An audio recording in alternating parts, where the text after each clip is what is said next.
Oh God, here it comes. Oh, hot, hot, hot, hot, hot, hot, hot, hot, hot, hot, hot, hot, hot.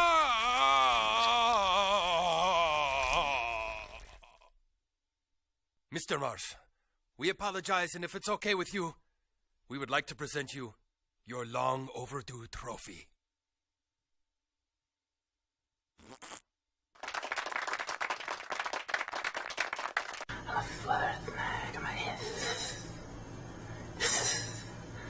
Mag. Look at little Goblin Jr. Gonna cry?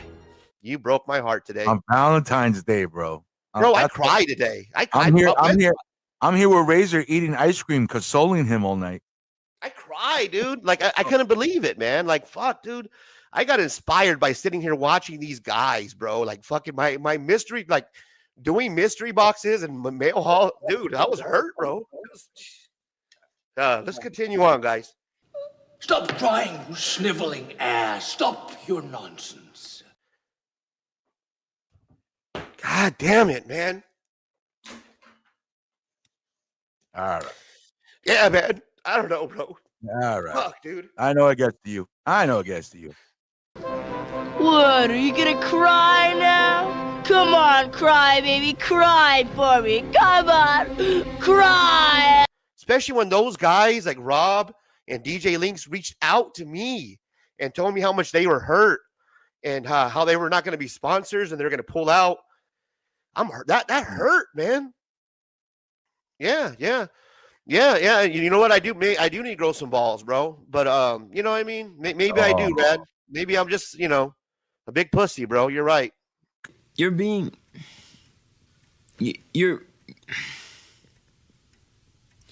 a pussy. I'm a big emotional pussy, bro. You're right. That's pussy, Razor.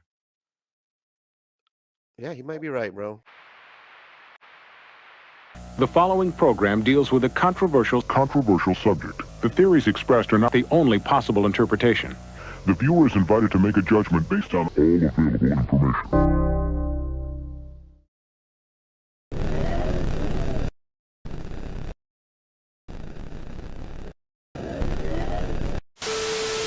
Real fucking high on drugs.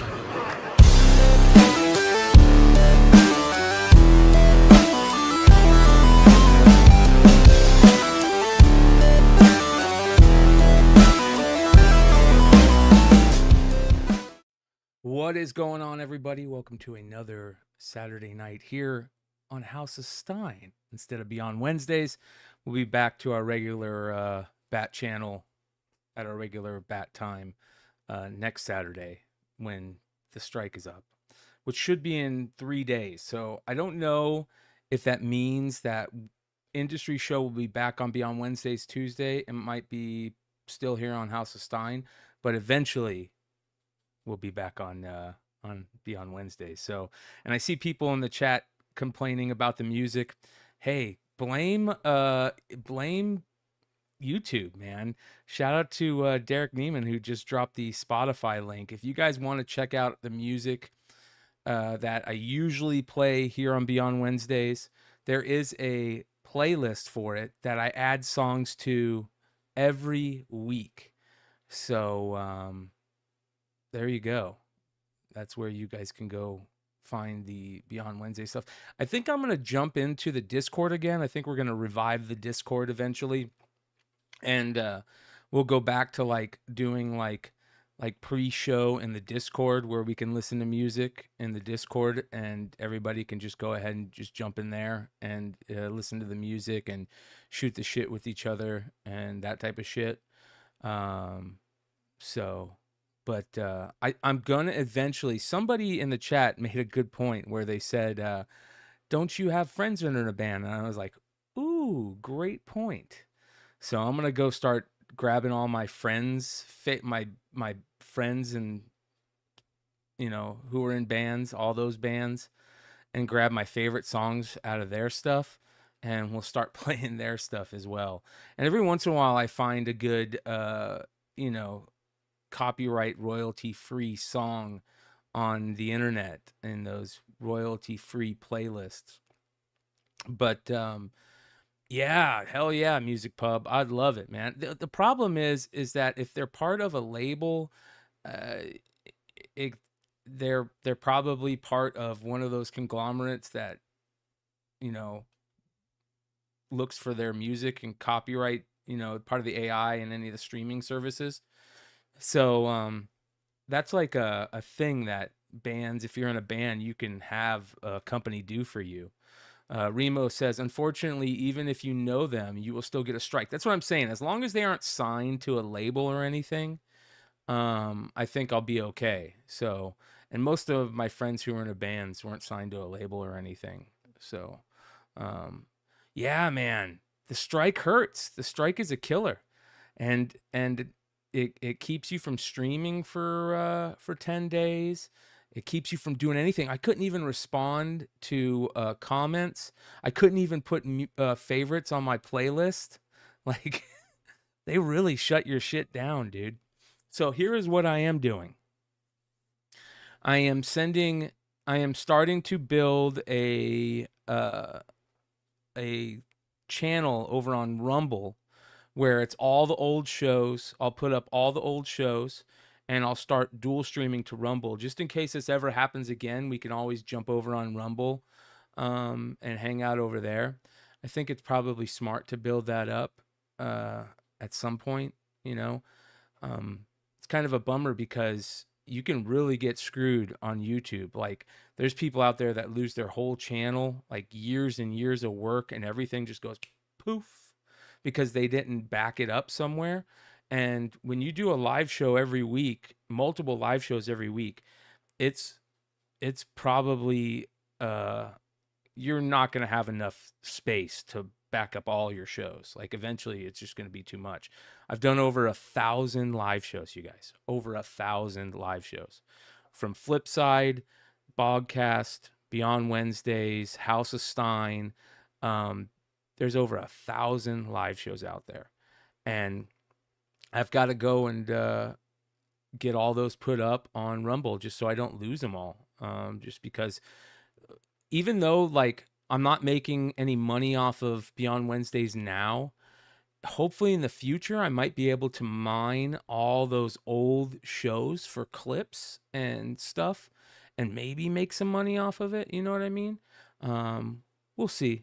We'll see how that all plays out. But,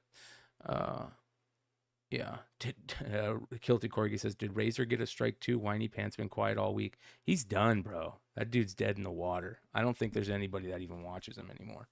And it's kind of a bummer because he had some charisma and he ruined it by just being a douchebag to everybody. Like, when nobody wants to hang out with you, like, that's a death knell in this part of the community. I mean, it's kind of funny. The fact of the matter is, if you're not able, let me bring up, I'm missing something here real quick here, guys. What am I missing?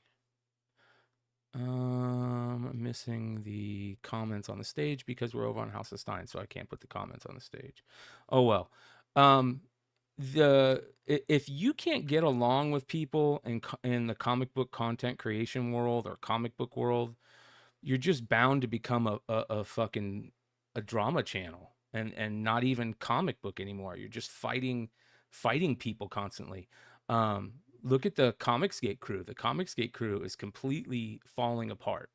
They've imploded, and that all it is now, and Ethan will even say all his show is anymore is him just talking shit about Eric July or Niobe or somebody else. You know what I mean? And it's not even about comics anymore. And that's a bummer. So, it's don't get me wrong. I love the drama segment. The drama alert segment is great and will always be part of Saturday nights. But you can't have your whole channel just be about fucking drama and shit because you piss everybody off. There's also righteous drama, and then there's like community drama where you're just butthurt about something. Official Music Pub says that was Sticky's whole brand for the longest time. Exactly. I don't even know, does Sticky even do content anymore? Does he even put anything out anymore? Anyways, college football tonight, a lot of big games. The guys will probably be jumping in as we go. But I know, I think John is also doing a con this weekend. So we'll see here. Red Hood, shout out to my boy Red Hood. He was on the House of Stein last night. He sounded like he was getting sick. So we might be just doing a solo show for a while here, which I don't mind every once in a while. It's nothing too crazy. Kilted Corgi says, in doses, sure, but EVS lives drama, oozes drama, sweats drama. Yeah, that's what, well, listen, here's the thing. The money started coming in, right? That guy makes, whenever he talks about drama, and he says this isn't me throwing shots at Comicsgate or EVS. You guys know I'm an EVS fan. But he even says it. He's making so much money on those trash casts that it's not worth him going back to comics, because he's got, 1,000 to 2,000 in his live chat, and they're just throwing him super chats constantly. And, if you're making money on that stuff, I understand it. Like, but he got canceled. Who got canceled? Ethan didn't get canceled. Oh, you mean back in the day to start Comicsgate? He definitely got canceled to start Comicsgate. Dude lost any chance he had to work at the big two anymore. But here's something interesting. Comicsgate might be imploding, but all you Comicsgate haters, you might have to eat some crow, because he put out a post recently where he said, now maybe is the time to get back into the big comics world. Let me see if I can find this. We're not even in drama alert, and we're already talking about drama. Look at this. He made a post. Let's see if we can find it. Oh, look at that. He says, I'm done with the drama. Yeah, right. He made a post saying that with Comicsgate kind of dying, maybe it's time for Comicsgate to make its return to big publishers. And that would be crazy. Oh, by the way, I don't know if you guys have noticed, but Niobe he quit comics too, it sounds like. Let me see if I can find this.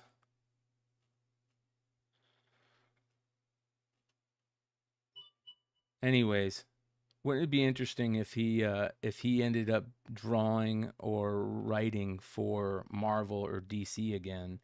Not even writing. I don't think he's going to write, right? He's just going to draw. But that would be crazy. Let's see if we can find this.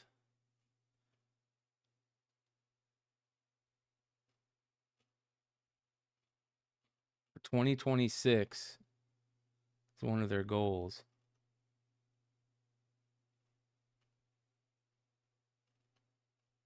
Anyways. Oh. This is interesting. Somebody called them out for using AI in backgrounds. Somebody asked Grok to check to see if there's AI in the backgrounds of his art. And Grok said, yes, visual comparisons via reverse image searches match backgrounds in Cyberfrog Rec Planet to stock photos from Unsplash, like starry skies, water, and grass.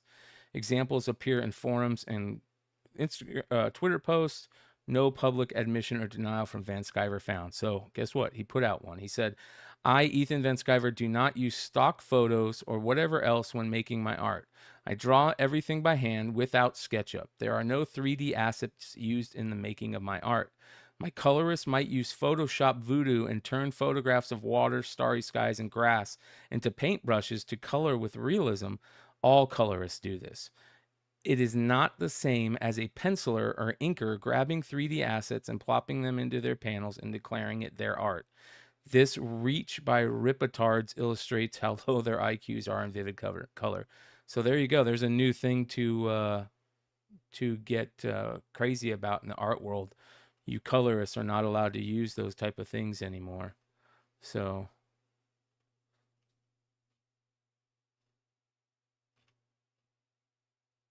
anyways, I don't know. I don't see that that post, but you guys could, Comicsgate could end the way that you know it and turn into a, maybe, I don't know, maybe another EVS Jeff Johns. That would be dope. I wouldn't mind see Jeff Johns and EVS work together on Ghost Machine.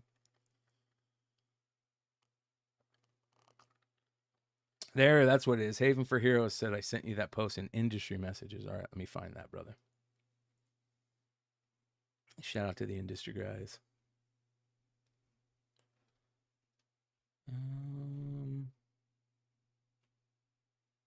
Oh, you sent me the Larry post or the one where he talked about going into comics again?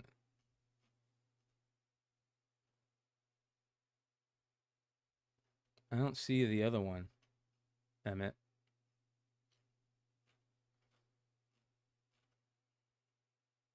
All I see is the Larry one. The one he's leaving Comics Gate, it's pretty far back. All right, let me see here. We got all kinds of interesting drama to talk about tonight.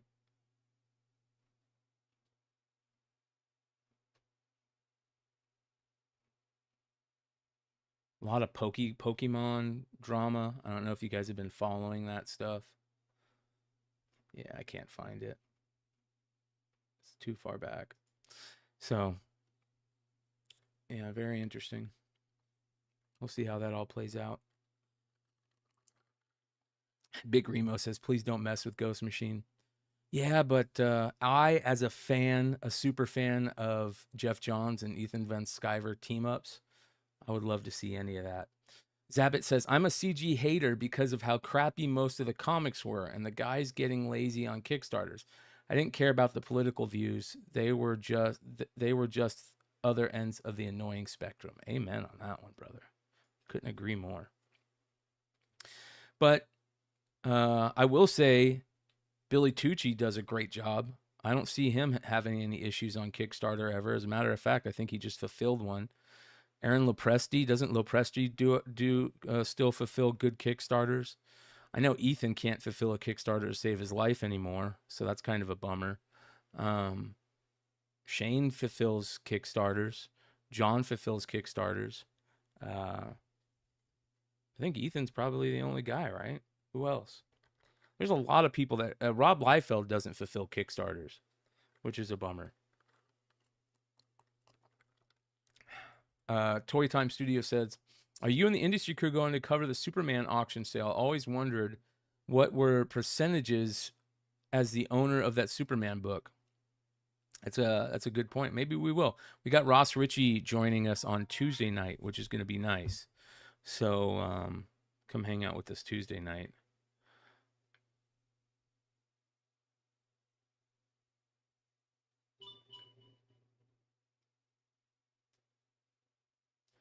So, all right, let's see here. If there was a time for canceled people to get back into the big two or even Image, it would be now. People outside of Twitter seem way more chill now. Amen on that one. I think that canceling bullshit has kind of run its course. Hopefully it's ran its course. We'll see otherwise. All right, here we go. This is what Ethan put out. He said, I'd like to be invited back into the mainstream comics with Comicsgate. And I think that's our next goal moving into 2026. Getting our comics on shelves next to Marvel and DC, and maybe even doing some work there too. That'd be a good way to end all of this, and Comicsgate would have succeeded. So there you go. We'll see how that all plays out. I wouldn't mind seeing it. I'll be honest. If that means that we get some dope EVS Green Lantern art again, I'm in. If that means that even Shane Davis. I wouldn't mind seeing some badass Shane Davis covers again in the big two. He used to do great covers for Marvel and DC. He did some really dope Venom covers back in the day. So I think that would be great. And, you know, Billy Tucci is... I think here's the problem, though. This is the problem. They got smart and realized that they're not going to get paid for doing DC and Marvel and Image work like they can get paid creating their own stuff. Billy Tucci's already got he's rocking that. He's going to continue rocking that because he makes a ton of money doing it, and that's his character, that's his baby. So I understand that.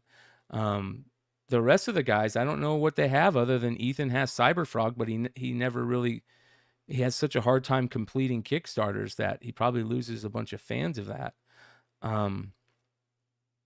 which is a bummer for Cyberfrog fans.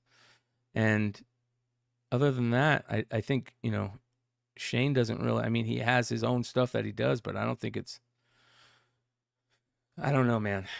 Maybe all that is ending soon. We'll see. That would be a big drama alert, wouldn't it? I wonder how that would look. Here's another thing. Guess what? From what I hear, Eric July's having problems over at Rippaverse too. So that's another thing that is happening.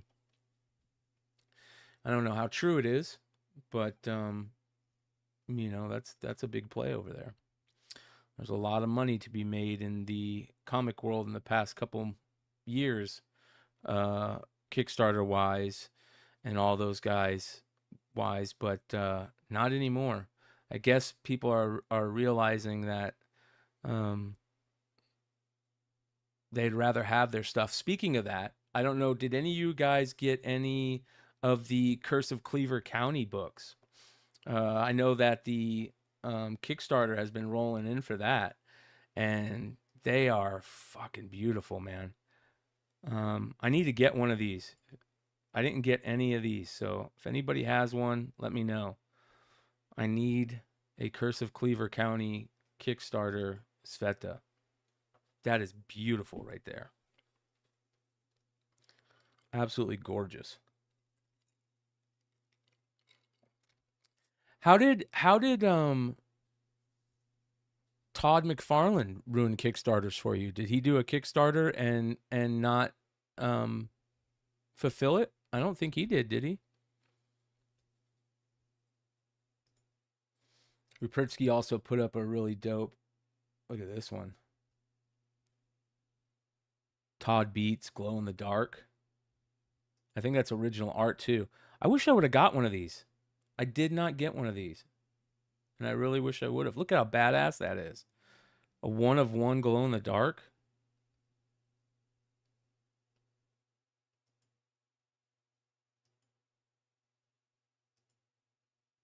That's super sick. So I wish I would have got one of those. Brian CG says, I was able to get Suspiria's cover for Cleaver County. The OA. No shit, bro.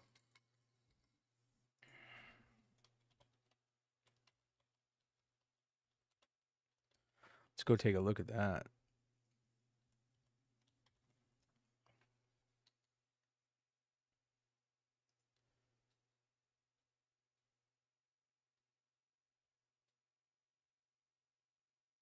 Oh, this one's launching soon. Okay. Was this the one right here? Yeah. Maybe this is it. I don't know. What up, Hood? Hey, what's up, man? How you doing, brother? Good, dude. Dude, Tired. I know. You were tired last night. I could tell. You getting sick?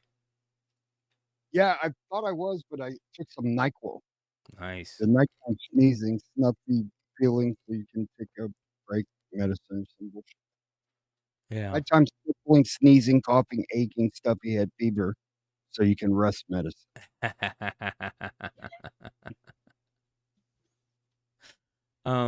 This. Don't ask me how I memorized that, dude. I'm a kid of the 90s and 80s. 80s, man. There's you the know, you just Suspiria. watch just too much TV, bro. Can you still get any of these? Are they all gone? What are we talking about tonight, man? So I got a lot of good stuff to talk about. There was some interesting drama stuff happening in the world of Pokemon. We'll get into in a little bit, but I was talking about this. Did you see this, bro? Look at this cover. That's Sveta. pretty cool. Yeah, man. Oh, I Numbered to love that. 75, bro. Is that a foil or a metal? It's a foil. Wow. And it came from this Kickstarter. And I didn't sign up for it like an idiot. I must have forgot. Wow. And there's a Suspiria cover, there is a Sveta cover, and they were only $15, bro. God. Man, I bet you anything Kreider probably ordered like 30 of them, dude. You can get them with holofoil too for $35. So there's the Sveta. There's a Suspiria. There's a Bjorn Barons. There's the Suspiria right there. That Suspiria is fire. Damn. Martin Simmons. Ryan Brown. Hey, Sam McKenzie. somebody put on the Todd Beats. on the comments last night. Mhm. Y'all left out a whole bunch of top 10. Like, I'm gonna switch over to Renovision. Like, Did he really say that? yeah, dude. And I'm like, Have fun, dude. yeah, dude. Like, Where was that? Let me see that. Let's go take yes, a look at that. yeah, you didn't pick my book. Let's go take a look at that. Can you hear me? Yeah, yeah. Like, you didn't pick my fucking book, Brian. What does that mean? I don't understand what that No, means. man. Fucking weird, man. Brian and Ben, I'm sorry you guys are dropping the ball, skipping too many top 10 shows. You're going to make folks go over to Renovision, top 10 watchers. Oh, Don't that's give what a it damn was. about your covers list. The covers should be done on Saturday night. Holy shit, dude. We're messing up his schedule, man. Yeah. Hey, switch over to Renovision, bro. Yeah, tell him we sent you. Please. Have fun, brother. Yeah, please. Yeah. I think you'll get a discount at Arby's. Don't let them steal your content, bro. But have fun. The meats. They'll give you the meats. Yeah. Have fun. And buddy. say hi to your mom for me, bro. Tell her to quit calling my house. I know it's her because I could hear it sounds like a growling, dude. Here we go. Watch and you, this answer. And you know. I and you appreciate know the your mom feedback. growls. We're always trying to balance different types of content and find the best schedule. Reply. There you go, buddy. Enjoy an AI generated response because I don't give a fuck. I don't care. Wow, dude. Yes. Can't make anybody happy, dude. I know. Exactly. Can't That's make what like anybody Real Fake happy. says. Damn, someone's mad about a free show. I know, right, dude? Mm-hmm. Bro, man. Yeah. You know what I mean? I think that that we're already in it, Hood.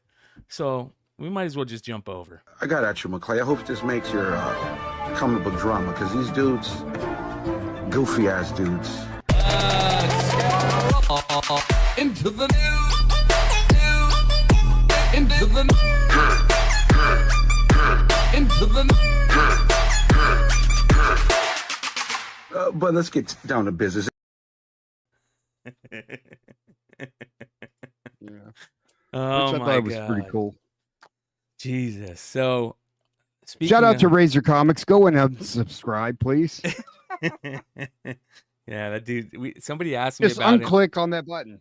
Somebody asked me about that in the beginning. It was like, "What happened to Razor?" And I'm like, "I don't know, man. I think his channel's dead. I think he's died and gone." Eraser. Eraser. Yeah. Eraser. Yeah. Yeah. So Hey, there. I got my teeth. So Somebody knocked out my teeth. There is quite a bit of interesting stuff going on in the world of Pokemon. Have you been following all the craziness going on in Pokemon, bro? I have not. Oh my god, dude. And you know, like I collect a lot of shit, you know. Pokemon just eluded me. I wouldn't know. Of course, I would call somebody, I would phone a friend if I stumbled upon what I thought was something rare or something like that. But otherwise, I have not a single Pokemon.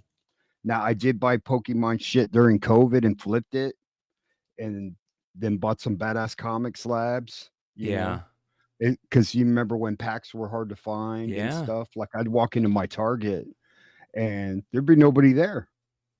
And I'd be like, oh, okay. And I just like eBay. Okay, well, I'll take all these. Okay, sir.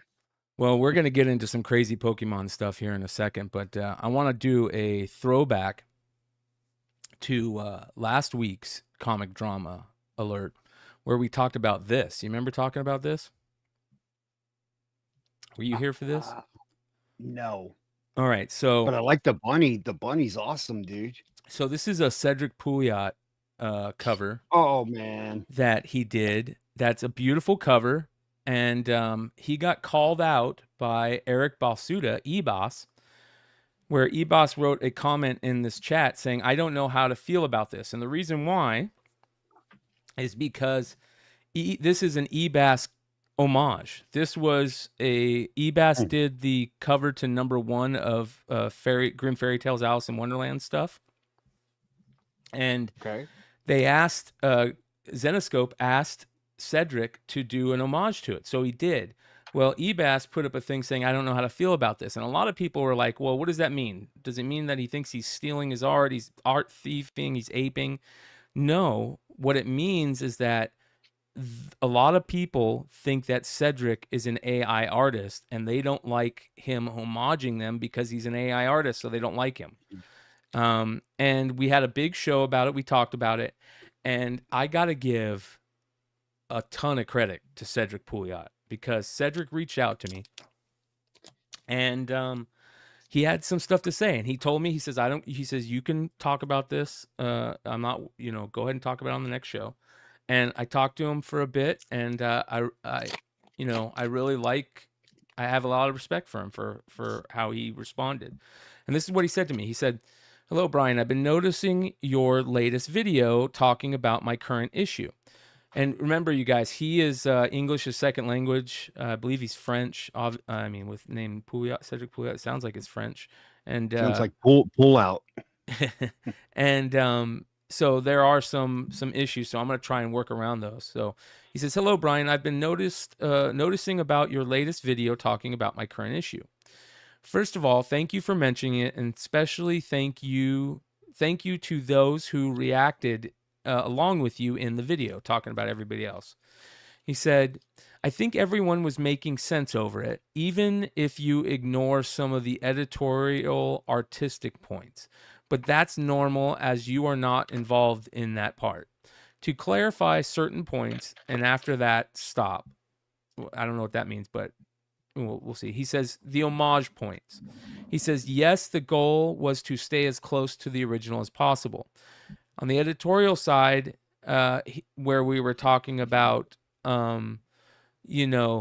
editorial asking to homage stuff, he says he doesn't like being asked to do homages because they're boring to do. And he said, I want to remind you that his Vampirella the Shining cover, remember that one where she's like looking in the door and she's smiling like The Shining? Oh, yeah.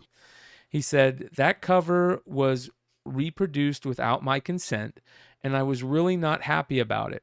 But I didn't take that out on the artist because somebody homaged it. He said, in the end, it was resolved and managed, and that's it. I'm not the kind of guy to let it go and say nothing. And often it's better that way. We talk, we exchange. Most of the time, the problems are solved on both parts in the end. I told the same thing to Eric, to eBass. I saw this with Zenoscope and told them this case was badly ended. My editors are great guys to talk with. And like I said, we had a talk and the problem was solved.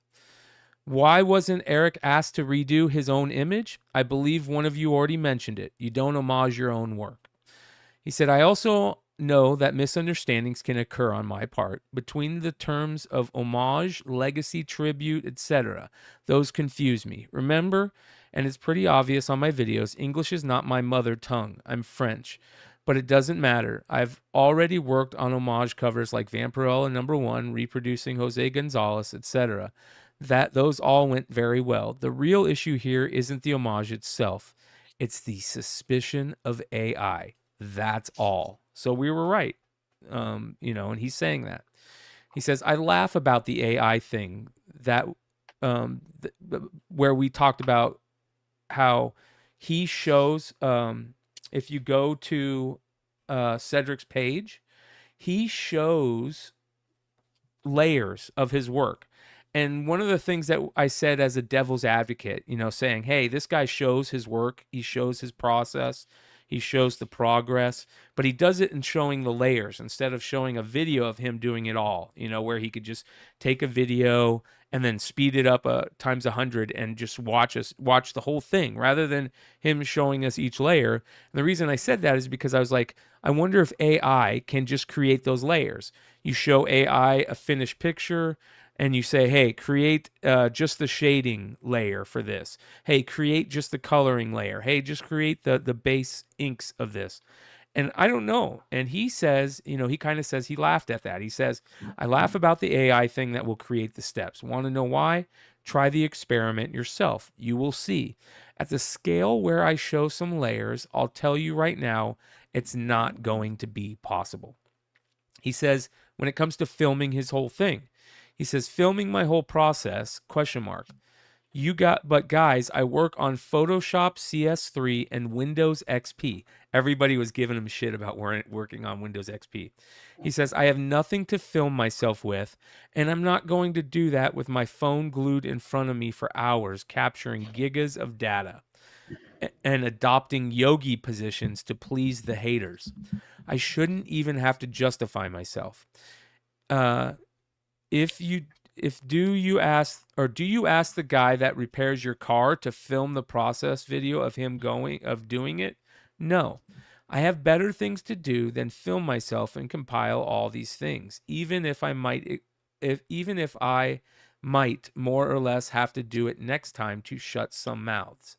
But whatever I do, people will always complain. Showing the process of one image won't stop others from asking for the process of all images. It's endless.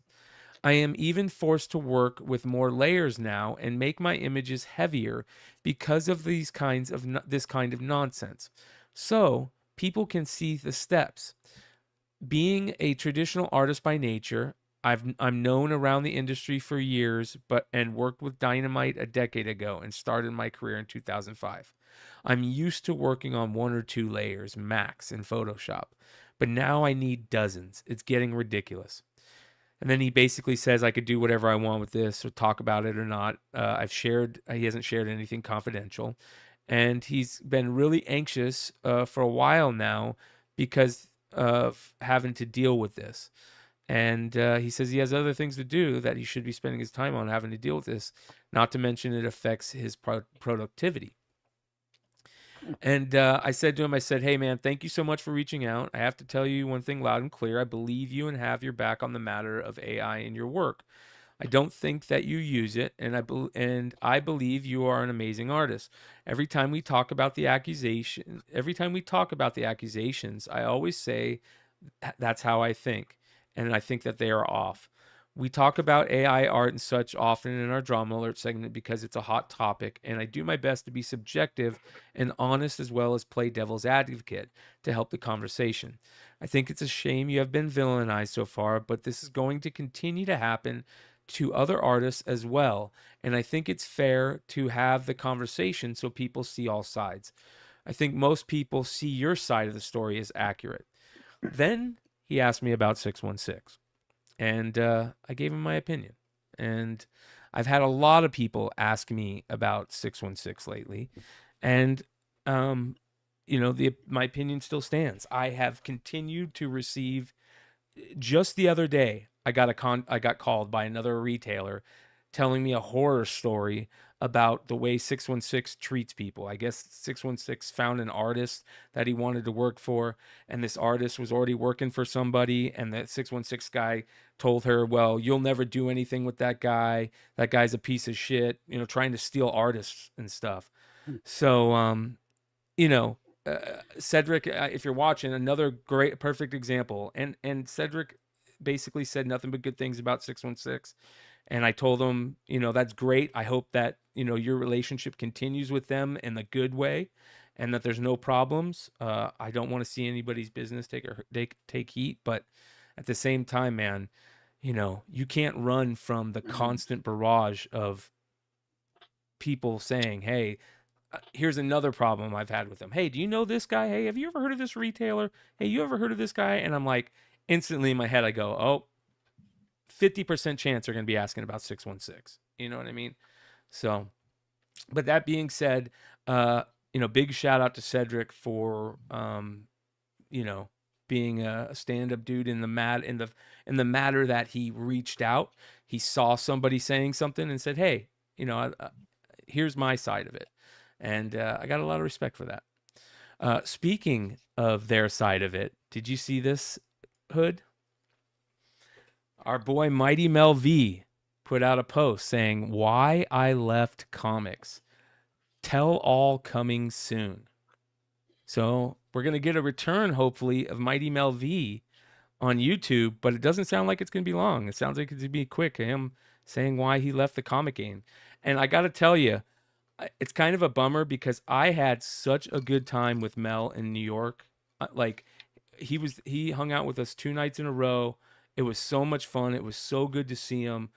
But I think the comic drama caused him to bow out. He said, I'm done. I responded to him. I said, what did I say? I said, hashtag comic drama alert. And he goes, Bryan, yes, comic drama played a part. It's only so much bickering between 40 and 50-year-old men I could take, LOL. So I thought that was pretty good. So I'm looking forward to it. I'm looking forward to seeing what he has to say. Mighty Mel V is one of the yeah. I love Mel, and hey man, he's his own man. Like if he wants to step away and walk away, and so be it. Like this thing. I mean, you're either all in. You can never be in this thing like halfway. Like me, I'll get into cards if I start getting burnt out a little bit on comics, right? But I'm always on the hunt, and like I picked up those magazine covers, those prints or what do you call them, proofs, and that just excited me again. And then I started looking at some old books, But I don't know what kind of drama Mel ever got into. I mean, I guess he's tired of hearing it, but well, I'll tell you this. It's not the comics. It's the type of people that do these fucking pods that are pussies, dude. Yes. That go out on agendas and say, okay, that's the number one guy. I'm going to take him out.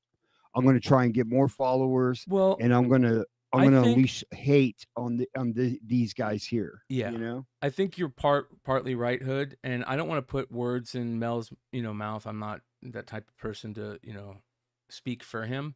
But I wouldn't be surprised if a big part of it was like when you're a content creator like Mel for Drunken Chat, or like, like we were on Flipside and stuff.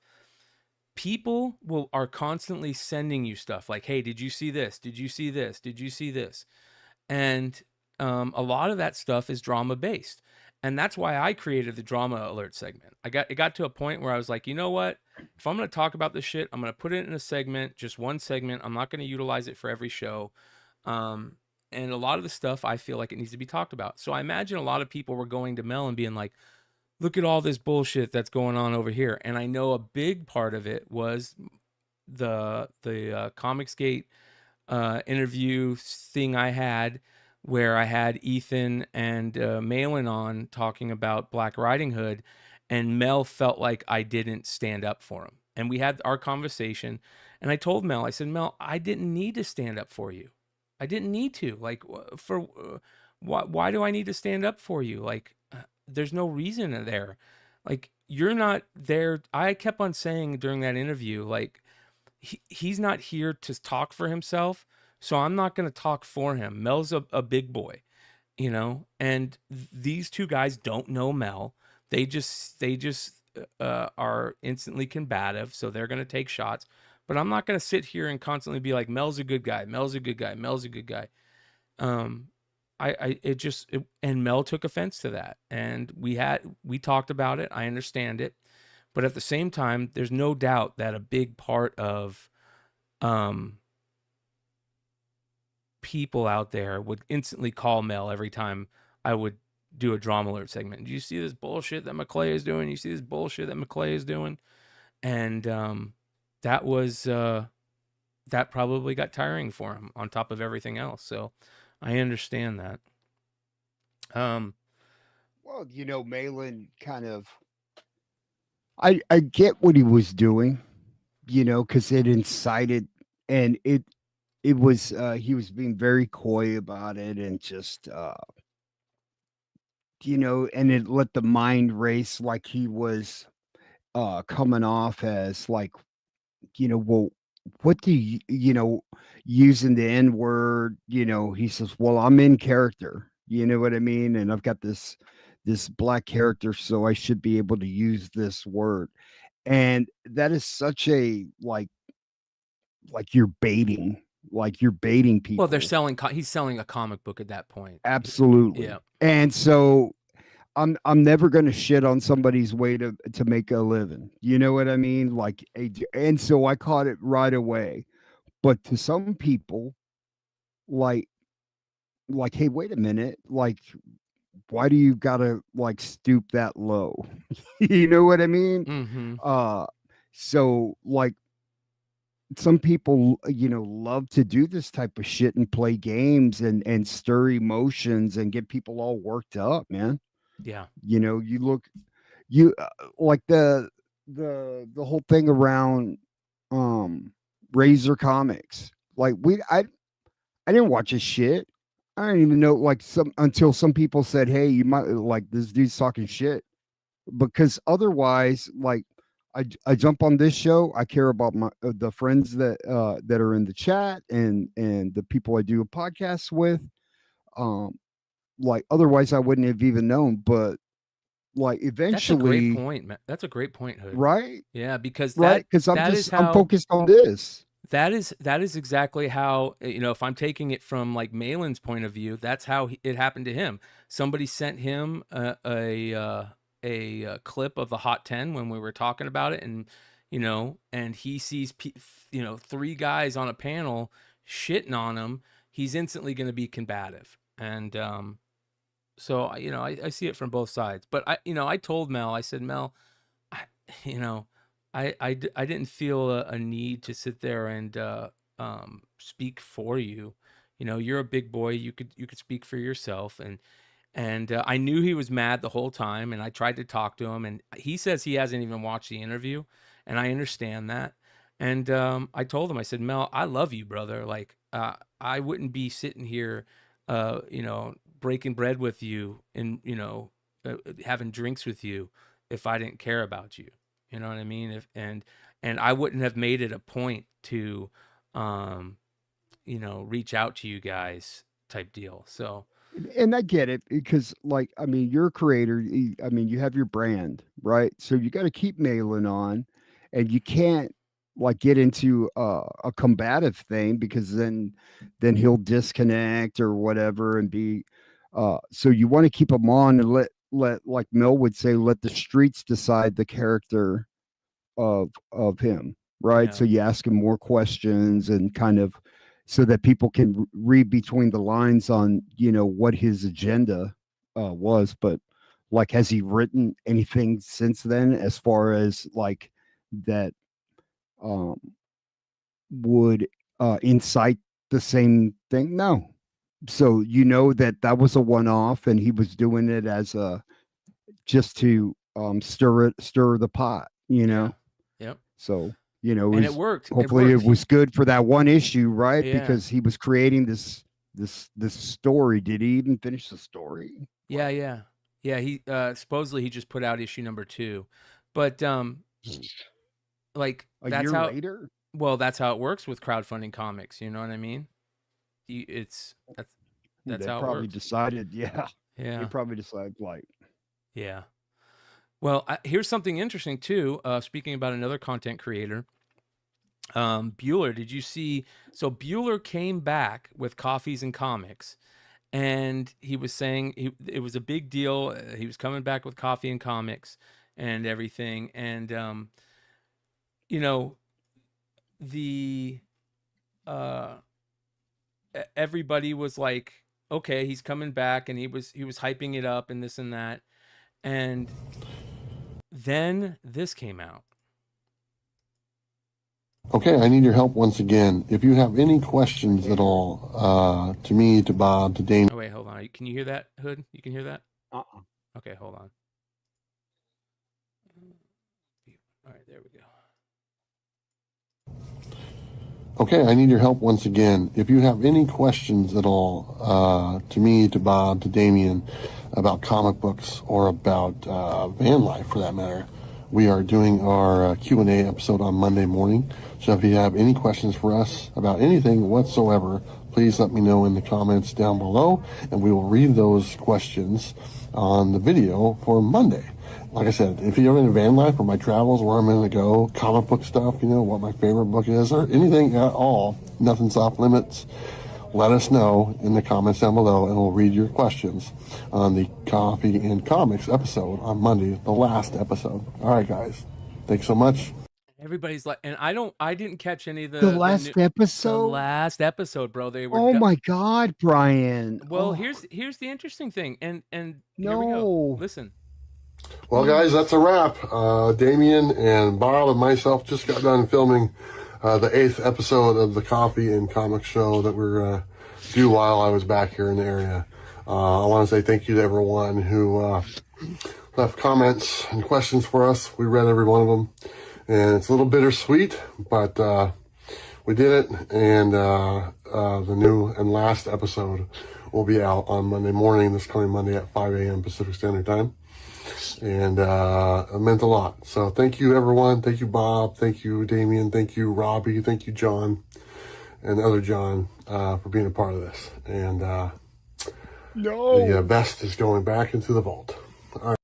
No. So here is the question. No. What up, Solo? Oh my God. Oh my God, Brian. So here is the question. It's too soon. He's only been back for 1 week. So here's the thing, though, and I give him credit. I think, and I don't know, Bueller, if you're watching, shoot me a message. I'd love to know, but I wonder if they only plan to do so many episodes because he was back out on the road again, or if they had an issue, or it wasn't working. And the reason I say this is because of this. Sometimes when you take a break from doing a show for a long time, and I'm not talking about Bueller because I know Bueller's been doing shows the whole time, but maybe his compadres hadn't been doing a show in a long time, and he, brought everything and thought everything was going, and they came back and they just weren't feeling it, and they're like, you know what, man, we're just not feeling it, and we're done. That would be interesting to find out, because it just goes to show, like, consistency in this game it's a hard thing to do. It is a very hard thing to do. Keeping your mouth shut, not talking shit about someone's dog. That's a fucking end game for me, bud. Fuck you. I used to watch Bueller all the time. The first time he come on, started talking shit about Abby. Fuck that fucking guy. Fuck him. Mel, you got to Fuck come him. on. Appreciate you, Wookie. Don't talk shit about someone's fucking dog. That's like talking shit He about their talked wife about or their your dog fucking too? kid.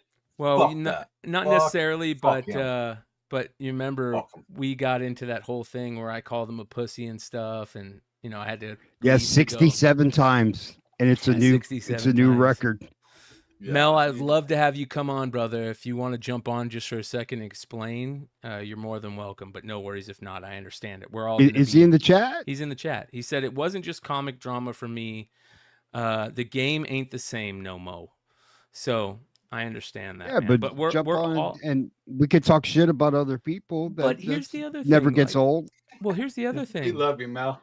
Yeah, like that doesn't mean you can't come on other shows and hang out, brother. Like yeah. Dude, I can't. If you're not here, I can't learn without my mighty Mel V. Like Mel V's always dropping hot shit. Man, he's looking Something good like- too, man.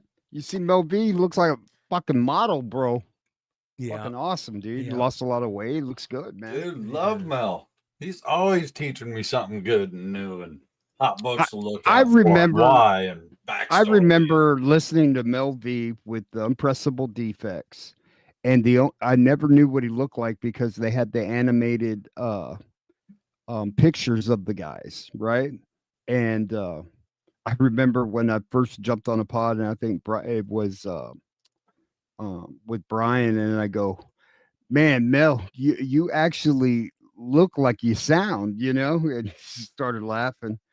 But I loved his speculation, man. Like he was always on point, man. Like, dude, always. And like if you wanted to, like back in the day, if you wanted to make some money, he'd tell you the books. And Mel never wavered, man. Can I tell you something why I think Mel was so good at that? Because Mel was flipping books. He was flipping books for haircuts, bro. And when you're flipping books for money and that money's paying bills, whether it's a haircut bill, a lunch bill, or a electricity bill, you're on that shit. You know what's selling, where you can make your money. Because you're casting that line, man. And then when people start biting, okay, this book is money. Yep. Right. And that's another thing you don't want to step away with. If you haven't sold books in a while and flipped books, it's different. It's different. Way different now. Can I say something interesting? Here's something interesting. And this has got to be one of the reasons that Mel is like, fucking the comics game ain't the same. The majority of those books back then are all dead in the water. Like so many of them are dead in the water. I got a text the other day and somebody said, "Hey, should I buy this?" And it was that Moon Girl book, the Moon Girl variant. That everybody loved, and it was like $50 raw, and I'm like, yeah, you probably should buy that. That's a book. Somebody else sent me a message saying, hey, this raw $25 Black Panther 3 first appearance of Shuri. Should I buy it? And it looked near mint. I'm like, yes. Like even though it's only selling for that book will come back up. So a lot of those books have just died, and that's disheartening. That's fucking disheartening. You know what I mean? Well, but Mel also was reading those books too. He had the background to the proper reasoning to speculate on those books. He had the knowledge, and a lot of us guys and other guys better than me at Flipside. That's why I liked Flipside so much, because you were always gaining knowledge from everybody, and everybody was reading something different. And Mel was at the top, he was reading a lot of that stuff, and he had that back storyline to explain this is how and why this could potentially be such a big book. And it was big for a while, but then, they release a dumb show or a bad movie and boom, the speculation spent at that point. Yeah. Because if you looked at these new characters, I mean, they were a product. And so if they didn't perform, it affected the value of the book. Like you look at, and then if they had issues in the media where they were truculent and caused a lot of disdain and the likability thing, man, that was huge.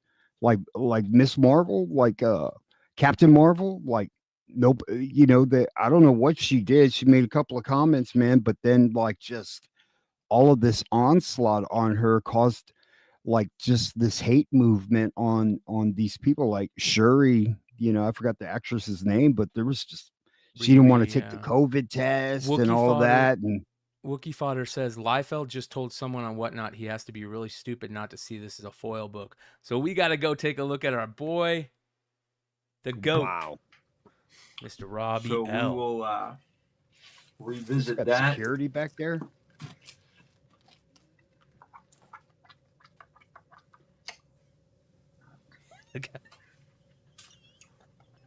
What's he doing? So mad, dude. I fucking love Rob. What do we got going on, Dave? Why is he doing that? Is it like the fish? What's up, fellas? No, it's gum. Candy. Rob, who laughed, you have a good night, buddy. I'm just getting ramped up again. So we have real Tyler quick, do you Kirkham. guys know that these are all double covers? Yeah. Yeah, and the inside it's got the original. Yeah. Yeah, that's how DC does them now. And we're starting it at 125, and it's going 3. It's going 2. It's going 1. Let's go. Look at those chisel, man. Fucking fire. You know, that's a guy that had to reinvent himself too, man. Desert Rob Collector is Liefeld. all in. You remember there was a point, Brian, where nobody liked him, man. Yeah. And he had to somebody must have told him, hey dude, like Acid Burn. you know, you're supposed to be on this. Desert an Collector, ambassador for comic going books. back and forth. People see you that way. So people have got to like you. Oh, that's great. Thanks, You know. Brian. Listen. Oh, Now, he called you Desert out. Collector's back in the league. Yeah, I said, hey, we had Mark on the show last night This and talked about your social media posts. Desert Collector, congratulations to you, buddy. Say, We don't have very many of these anymore. So we got I thought you're on a first name fucking basis with Liefeld. Like he called you out, like, "Oh, that's great, Brian." Just like you guys are Well, old friends. It's because my name's Brian on the Whatnot. So, fucking the GOAT No, right there. I think it's because you guys are old friends, bro. He knows who you are. I wish, man. That means we can get. we aren't Robbie winding L. down just yet, but when we do, we're going to do a very specific, You did a pod with him. You interviewed him, didn't you? Yeah, very specific approach. yeah. We had a really good industry show with him. Yeah. So. You see what I picked up, Solo? Did you see what I picked up the other day, bro? Yeah, dude, I was watching those pulp little The proofs covers. Yeah, the proofs. So they would send these to the printer, and they would decide. I mean, to the editor, and they decide if that's a yay or an A. You know, Dude, those are sick, man. What a score. What a dumb luck score. Just right place, right time, bro. I saw them, and I go, "Are they torn?" Like I didn't like. I thought they were just torn off of the pulps. Love And you, Mighty then, Mel. Appreciate you, bro. I'll talk to you soon. and then I just said, "Fuck it, I'm just gonna fucking buy them, dude." You know what I mean? Fuck it, and it'll be something to talk Fuck yeah. about. And little did I know, they're pressed proofs, bro. I mean, they're clean as shit. And that's I think I was Cover telling you, press Brian, proof. that's the dead giveaway of it being a test, because they have some with covers on the front and the back. So it was either or. But it's You know, nuts, man. I'll bet you if I'd send those off to Big Leg and have them clean and press those for you real quick and get them all, you know, you could probably frame them a little bit and get some of that shit buffed out. It'd look good. You know what? You Look can good, kiss bro. my ass, bro. All right. Hey, check this out, you guys. Did you guys hear? How much does he charge? Did you guys hear about this Rick Probstein stuff? That he's been shilling for years. Oh, bro, it's even worse. He got kicked I off of didn't hear eBay. about Did you hear about this. that? Oh, he did. He got kicked off of eBay, and he had to create his own auctioning site. It's called Snipe, S-N-I-P. Yeah, and I saw that. Dude, this shit's crazy. Listen to this. Rick Probstein spent 21 years on eBay selling nearly $1 billion worth of cards. Last month, he took the leap and launched his own auction platform, Snipe. On Monday, as the first auctions closed, everything fell apart. Quote, "We're experiencing a system-wide technical issue due to high volume," the official statement read. But that wasn't the real story. A Pokemon forum user discovered something far worse. Snipe's entire backend database was exposed to the open web. No authentication required. Anyone with basic technical knowledge could access full bidder and consignor information, names, emails, addresses, birth dates, payment information, and complete bid histories. All of it just sitting there. But that's not the worst part. Just wait. But the security breach wasn't even the worst part, because the exposed database revealed something damning. Multiple accounts shared addresses linked to Probstein, his wife, and a known scammer, Kevin Bird. One account placed 11,277 bids. The username, Honey Bunny. The email address, Rick Probstein's. In total, 1,331 auctions were allegedly impacted. Total bids placed across them, 29,000, totaling $1.28 million in bids. 96 auction wins were attributed to the flagged accounts. Every suspicious account was verified as a super bidder, which means they had it was a status requiring eBay feedback and industry references. Unbelievable, you guys. That's fucking crazy. He was even shilling on his own platform. All rigged for years. Amen, Wookie Fodder. He says everything was bid up. I used to lose bidding wars and get a message from him saying the bidder canceled. Do you want it for your winning bid? Every time, man.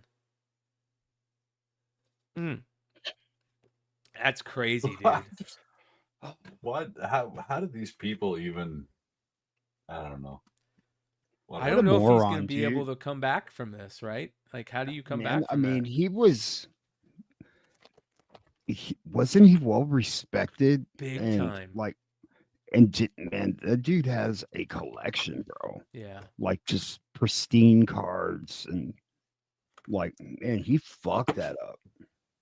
Yeah. You know, like, if you fuck up once, there is no coming back. There's always going to be that specter of what his integrity, man. Your reputation is everything in the collectibles industry. Everything. I mean, if you plan on having any type of business or brand in this world, your reputation is everything. It sucks. Beckett Collectibles also had a data breach, and a bunch of information got out. So it just keeps going. Have you been paying attention to the Pokemon craziness lately? The new Pokemon product dropped, so everybody's like going crazy for this Pokemon stuff. I've got some of the craziest Pokemon videos. This shit is getting out of hand. If you thought flipping comic books was tough, could you imagine flipping Pokemon right now? Look at this shit. This is in a grown-ass men knock down kids in line to get some Pokemon. Like, that stuff is next level, dude. That's brutal. This is even crazier. So this is in a Walmart. A known Pokemon scalper went in and bought every single tin on the display. Okay, what does that mean? 50 cases worth of tins, 500 plus tins. He bought up every single one, and a person walked in and caught him, and the manager let the guy do it. Check this out. Bro, this is the shit I'm talking about. Nah, don't cover your face, bro. You're gonna buy everything, dog? You're a fucking dick. You're a fucking dick. Do something about it. Deadass, yeah? We can step the fuck outside. Look at, I don't know, cover your face too. Look at this. The kind of shitty people. Do this shit. I gave some to people. Bro, fuck off. Shitty ass fucking people. All right, so this is Zay, the manager. This is what they're selling to one person. This guy right here, one person. One person. All those Look at tins this. behind They're them. going to be on all the websites. Nigga, you're a one grown-ass person. One person. One person. One person. They're selling this all to one person. This is the manager. This is the manager saying he didn't bring any of these up yet, but won't let me buy them. They're all rung up already. They're all rung up, but they're sitting there. I see her scanning them. Sir, they're on the machine. Can he have his product back? No. You already paid for it. He did. Did his card swipe yet? No. Sir, you're not going to be able to Dude, click those. Okay? all right. You're the like head manager of this Yes, Walmart? sir. There's no higher than Zay. All right. Zay from this manager of Walmart on Arroyo is letting one guy buy all these because he knows them. Because he knows them. Because he knows them. Because he knows them. I can record. No, you can't. Yes, I can, Zay. Crazy, bro. What do you guys think about that? Well, How your ass gets robbed in the parking lot on the way to the hey, court. bro. I mean, like, what are you to do? Like, you got in there, you saw they had it, you said, I want it all. What the fuck? I mean, you made the score. I don't know, dude. Now, I if disagree with I'm that. just saying, Yeah. I'm just saying, like, I wouldn't like I believe in karma. Yeah. Right. So I wouldn't like go for the kill like that. You know, if it's 1 or 2, 3, 5, okay. But it looked like he had about like how many 500 units, like something 500 like that. plus, 500 plus. And so I get it, but he got all that product up there and he was going to buy it. I mean, he has the money. He's going to buy it. Like, he's a customer. You got it for, like, I mean, what are you to do? Like, oh, okay, here, you can have that. Like, I think that like, those stores need to it's have rules where they say they do. but obviously they didn't there, which sucks. I mean, they do, but no, I'm saying they do need to be consistent. Oh yeah, right? yeah, I got you. Yeah, yeah. And if there's some insider thing, he's just saying, hey, that manager knows that guy. Like, gotcha. Yeah. You know, like, how do we know that's true? Right. But did he? I mean, it kind of seemed like they were. I mean, the guy's at maybe... the guy's paying for it. Yeah. It's not like he's going out the back door for free. Yeah. Cash money, man. Hey, cash money. Here it is. I'm paying right now. How much was the other guy? Well, gonna here's pay? the funny thing, dude. He told the guy that was recording him before he started recording. He told him, "Hey, I'll sell them to you for $30 plus when we get out the door." Fuck. I mean, it's profit. That's part of the game. I get it, and I totally I hear what Hood's saying, but at the same note, dude, that's also for kids and also for. I mean, I get it. We're all into the flipping and the buying and the selling and shit. But how many collectors do you think over the last 5 years have walked into a store to see somebody walking out with all the product and go, you know what, I'm fucking done with this shit, and I'm not gonna, and probably not buying cards anymore. Yeah. I that's where you, hey, if they got the intel and they do all the grinding and they do all that work, right? Because that, you know, if you do the stakeout and you see where the vendors come in, then you follow that vendor to the next, and then you wait 2 hours for that vendor to check in the product and then to put it on the shelf, and then you take it all, and then once you pay for it, people are pissed all those off. people waiting like in line. So yeah, but no. I'm saying, like, there's people that follow the vendors, right, and then wait for them to check the product in, follow them with their basket of cards, because I've seen it. Yeah, and then wait for them. Okay, once they stock it and they check off the invoice, then they go, okay, have at it. And typically it's just 1 or 2 people there, and they take it all, and then people see it thinking, oh, I'm going to get whatever I want because I'm walking in at a random time at this Target or whatever, and then it's all gone, you know? Yeah. And they're pissed because there's a difference between someone trying to be a flipper and going and getting cards, versus somebody that's grinding and doing whatever it takes to get the score and investing their time to get that score, right? So you can't really get mad at that, right? Okay, so now what you can get mad at, if he's friends with the manager calls him, hey, I got a delivery coming in. Like, if you want it, you better be here at 12, because usually the other flippers come at 1. I'll make sure that they put it out at 12 so you can get it all. That's different. And that does go on. But I'm saying the individual that does all this grinding and is there and is able to like make that score, right? But me, I unless he bought it all and then can flip it immediately, but I wouldn't want to hold all that fucking inventory. How about this one, Hood? So there's a new thing that's happening where GameStops and card shops are having people wait outside the morning of, right? Or the night before. Well, there's this new thing called ghost chairing, where you go into the line and you open up your chairs like you're going to sit there, and you put 5 chairs there, and then you leave and you come back and you said, oh, I had my chairs there, right? Check these videos out.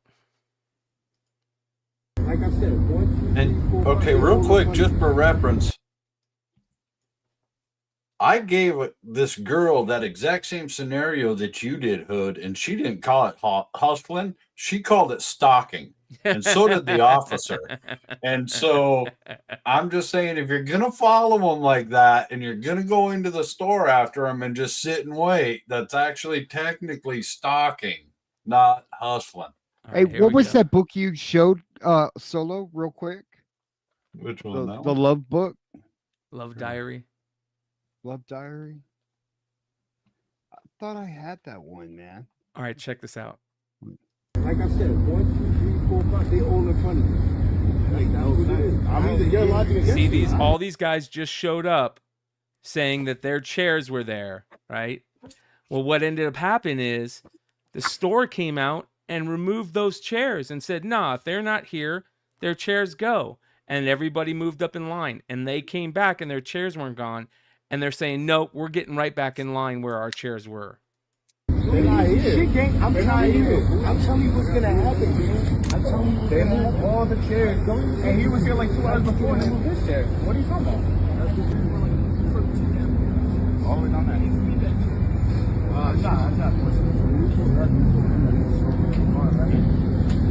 and we was go get food. We're about to be no explanation, bro. We was it. That's it. They moved all the chairs down. They moved all the chairs down. That's it, bro. That's it. We don't gotta give no explanation. We don't gotta give no explanation. What you want to do? What you want to do? Look, you fighting over cardboard? Nigga, okay, so move. That's it. So now, all right. What you talking about, nigga? Okay, and we were the they moved all that shit down. We were in the car, and now so I'm right here in front of you. I don't care. The girl gets up and was like, I'm out of here. I'm not dealing with this. If something breaks out, I'm going to get broken. Yeah, but you got to know, man. You can't just leave your chairs there and say, hey, that's my spot, dude. Get the fuck out of here, dude. The audacity to think that, like... Yeah.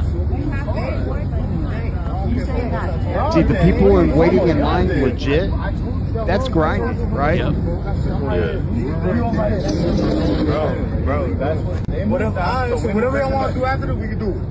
I'm right here. We all right here. What you want to do, bro? What are you talking about? It's cardboard. Okay, so sit the fuck go to the back line. Nah, I was here at 4 a.m. and all these people exactly at 4 a.m. What you think, my man? Exactly. And why aren't you farther down? They moved our that guy there got there like 5. The other 2 got here like 4:30. What are you talking about? And they moved your shit down first.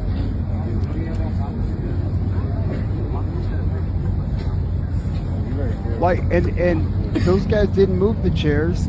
Who was it, GameStop that moved the chairs? Yeah. I bet you they went and complained and said, hey, man, these guys just left their chairs. Well, hold on. It continues. Check this shit out. This is in another place right here. The same guy? Nope. This dude's waiting. Got some ghost chairs. You're not going in line. He's not going in, though. Okay. Where? Security. Dude, pussies are tough. They can take a beating. Yeah, exactly. Oh my God, Chris. You're the only one that can tough. Your boy just shut up. Is that Raunchy? He's only recording. They're tough. They can take a beating. He's only recording. Record that. So it's one-on-one? So it's one-on-one? Unless your boy's going to shove in. Unless your boy's going to shove in. Nah, they'll have it all on camera. I'll jump in too. I guarantee you. Oh man, what the hell is happening? So, like, people think they're fighting over Pokemon. They're not. They're fighting over money, bro. Yep. I don't care. And that's like people saying, "Oh, they're fighting over Pokemon." No, they're not. They're fighting over money. You're right. Like That's these guys great give point. a fuck about Pokemon. They Yep. could give a Well, fuck about Pokemon. yeah. They're already Big money. saying like, "I put this on eBay. I'm gonna triple my money." Fuck it. That's what they're fighting about. And people are like, "Wow, they're fighting over Pokemon." No, they're not. They're fighting over fucking money, dude. Yeah. Right? So like people get it twisted. How can they be fighting over little cards for kids? No. That's it's liquid, man. Yeah. You know what I mean? Big money now. That's paper gold. Yep. We live in a different world. It's not a kid's game anymore. Well, it is a kid's game, but those kids have grown up, and some of them are douchebags, and they're gonna. And it's the American way, bro. Yeah. You know? I mean, it was invented a long Well, time ago. And like And how many kids did that big guy in the front have to shove out the way, and shove him down and be like, out the way, little man, and to get into the front of the line like that? Sometimes. Well, here's what's interesting. have you waited in line and gotten into an altercation? Because I know I have. Yeah. Yeah. Oh, and yeah. it was for a pair of sneakers. And so, Yeah. and that was just to guess the fucking number that they had, right, in their stupid fucking raffle, right? Yeah. And this guy tried to cut in front of me, and I was like, "No, bro, you ain't cutting in front of me." And it shit got fucking heated, dude. And I know. I had to take on like. so I guess the number I lost, 6-year-olds. right? And I'm they old. only had one pair of shoes left, bro. So And Hood. Obviously, I don't think Solo Wiki you have, but maybe Hood has. If Nate was here, Nate, I know Nate has. Have you been following the prices on Topps Chrome basketball? Oh, bro, watch this. Well, guys, I'm officially out. Well, I've honestly stopped watching sports since I started doing all my deep dives because I've been saying it's fake for a long time. But now I'm officially out of buying basketball cards. $369 a box. Thank goodness I saw this. Hey. $369 for a hobby Holy box, you crap. guys. Come on, man. For basketball, I could understand some baseball, maybe a little of football. I definitely understand hockey, although I'm 1 in a 500 billion. But basketball? Tops or Fanatics who do something about price gouging. $50 for a value box. Fuck out. $50 for a blaster. 4 cards a pack, as he's about to say.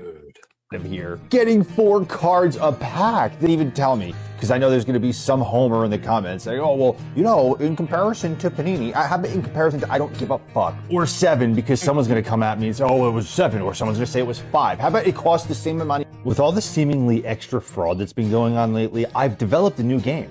It's something that I call legitimate or laundering. Take this Topps 1952 Mickey Mantle of the recent sales. 3, I picked the middle one. It's a best offer $62,000 PSA 3. Is it real or is it laundering? And there's a bonus round for this PSA 3. Actually, a PSA 2.5.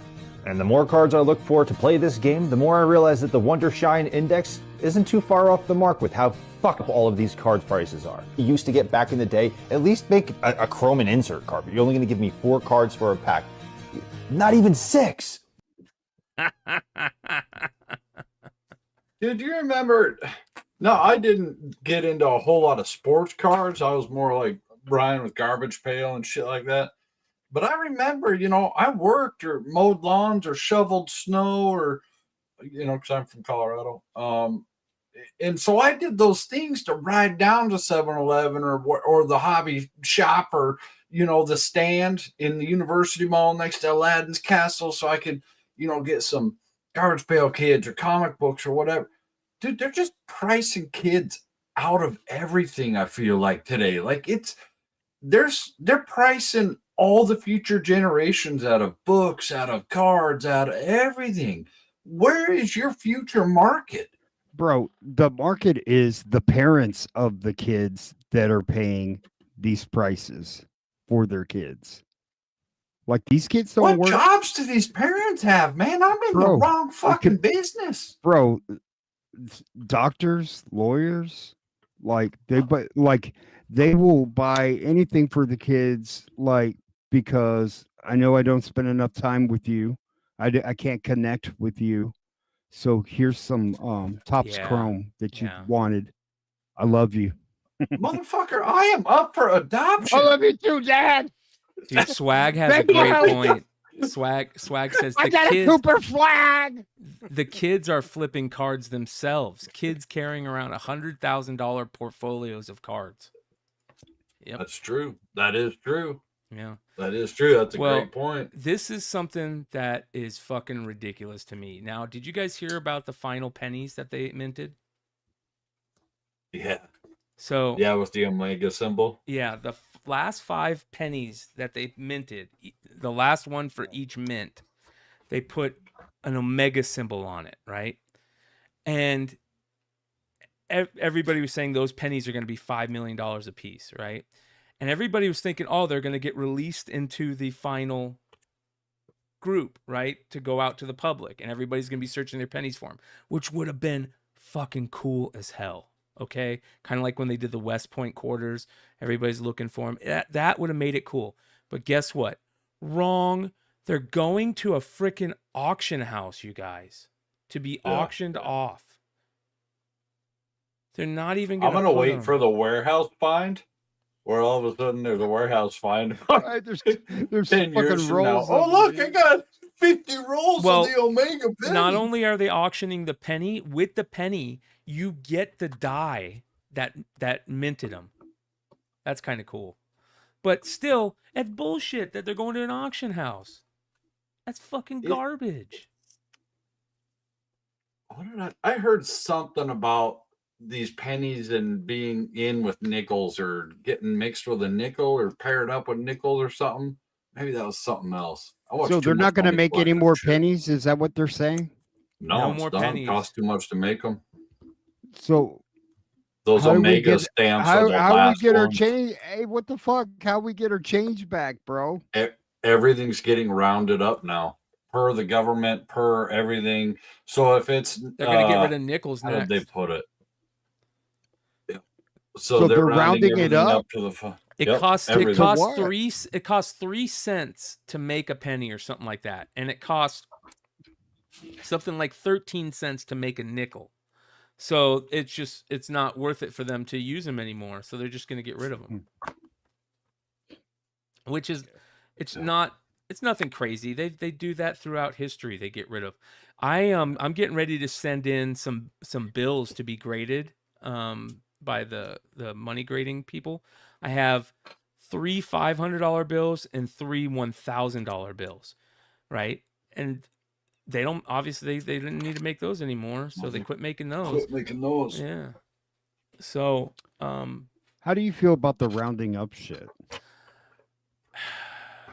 Like when you're at a store and I think they'll round would you like to down. round up so that there won't be any starving kids? No, Would you I like don't to think round they'll do up? that. I think they'll lose money before they take money from the people. Like if it's like 15.93, they'll just charge the person 15.90 and take the 3 cent hit. You know what I mean? You know, but No, that sir. shit just pisses me off when retailers go, "Would you like to round up?" And it's like 45 cents, and would you like to round up to make so that kids won't starve? And I go, "I will." On my If you own go time. in on it with me, Yeah. right? You personally, Yeah. out of your pocket, we'll do it together. Yeah. You piece of So shit motherfucker. I hate was- that shit. Like, fuck I agree. you, 100%. I agree. How about we stop wasting our tax dollars that they already collect and they spend it better and wisely on those Yeah. systems instead of begging Fucking for the stupid, broke ass people to carry it. But I digress. Yeah, remember the I was $2 watching. bill? Yeah, I was watching a video and they were explaining how they're going to change this market so that they can round up. Like they're not going to round down. If it's 2 cents, they're still going to round it up. If it's 1 cent over, they're going to round it up. So if it was like 2 I don't know, 98, you're still going to end up at $3. If it's 291, you're still going to end up at 295. They're always going to round up because that's the only way. If they round it down, That makes sense. Round down. Why are you taking more of my money? Yeah, they need to round because You see they're what I'm the saying? government. Because we live in America. Allegedly. Yeah. Well, that being said, ladies Take and your gentlemen, money and get it. let's let our boy Diamond Dave lead us out. Can you hear me out there?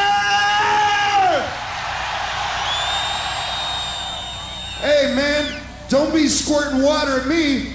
I'm gonna fuck your girlfriend, pal.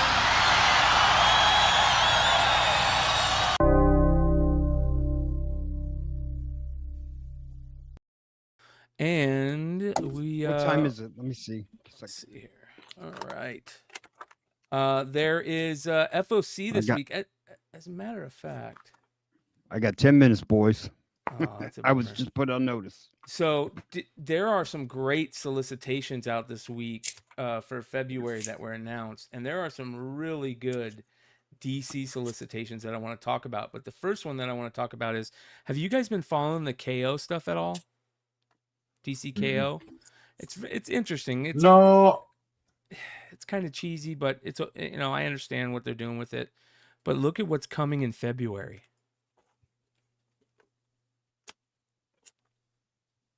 Beneath the Trees, Vampirella, Homelander, Red Sonja, Sub-Zero, all these characters are coming to the DC universe. What? Yep. DC KO Boss Battle #1. Unexpected fighters from beyond the DC universe enter the arena. Wait, what? Who? As the remaining champions in the KO tournament prepare for the final rounds, they discover that there isn't really enough Omega energy left to crown the winner of a King Omega. To have any hope of stopping Darkseid, they'll need to engage in combat with the champions of other worlds beyond our own, including Annabelle, Homelander, Sub-Zero, and more.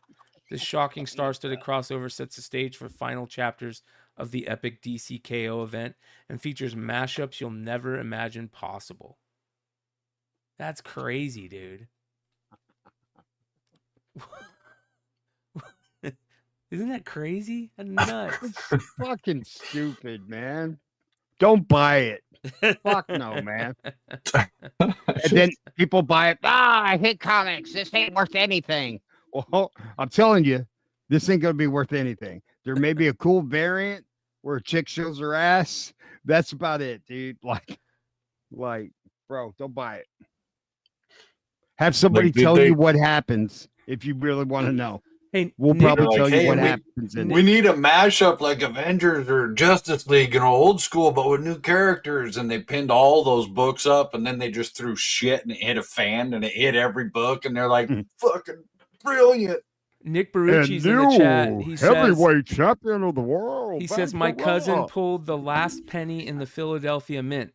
When was that, Nick? Like, how long ago? And how did you know it was the last one?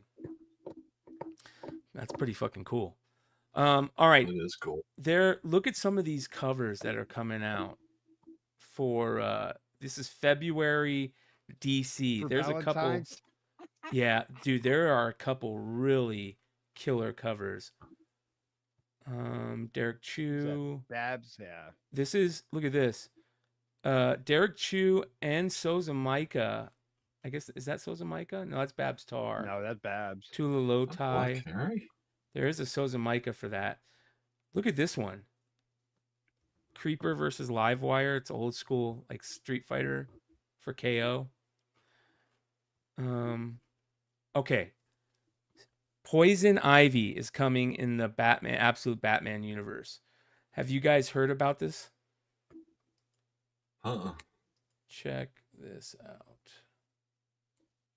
I mean, it was only a matter of time. They've done everybody else for the most part. So, are any of you guys following Absolute Batman? Are you guys reading it? Yeah. It's pretty good, right? It's okay. So basically, I haven't read the Joker shit yet, but I'm skeptical. But so far, I've enjoyed everything else. So I'm leaping with faith. well, they have to give Batman, because Batman's going against Bane right now, and they have to give Batman the Bane venom in order to fight him. Look how badass this looks. Batman all venomed out from the Bane venom. Oh yeah, yeah. And supposedly, it does look dope.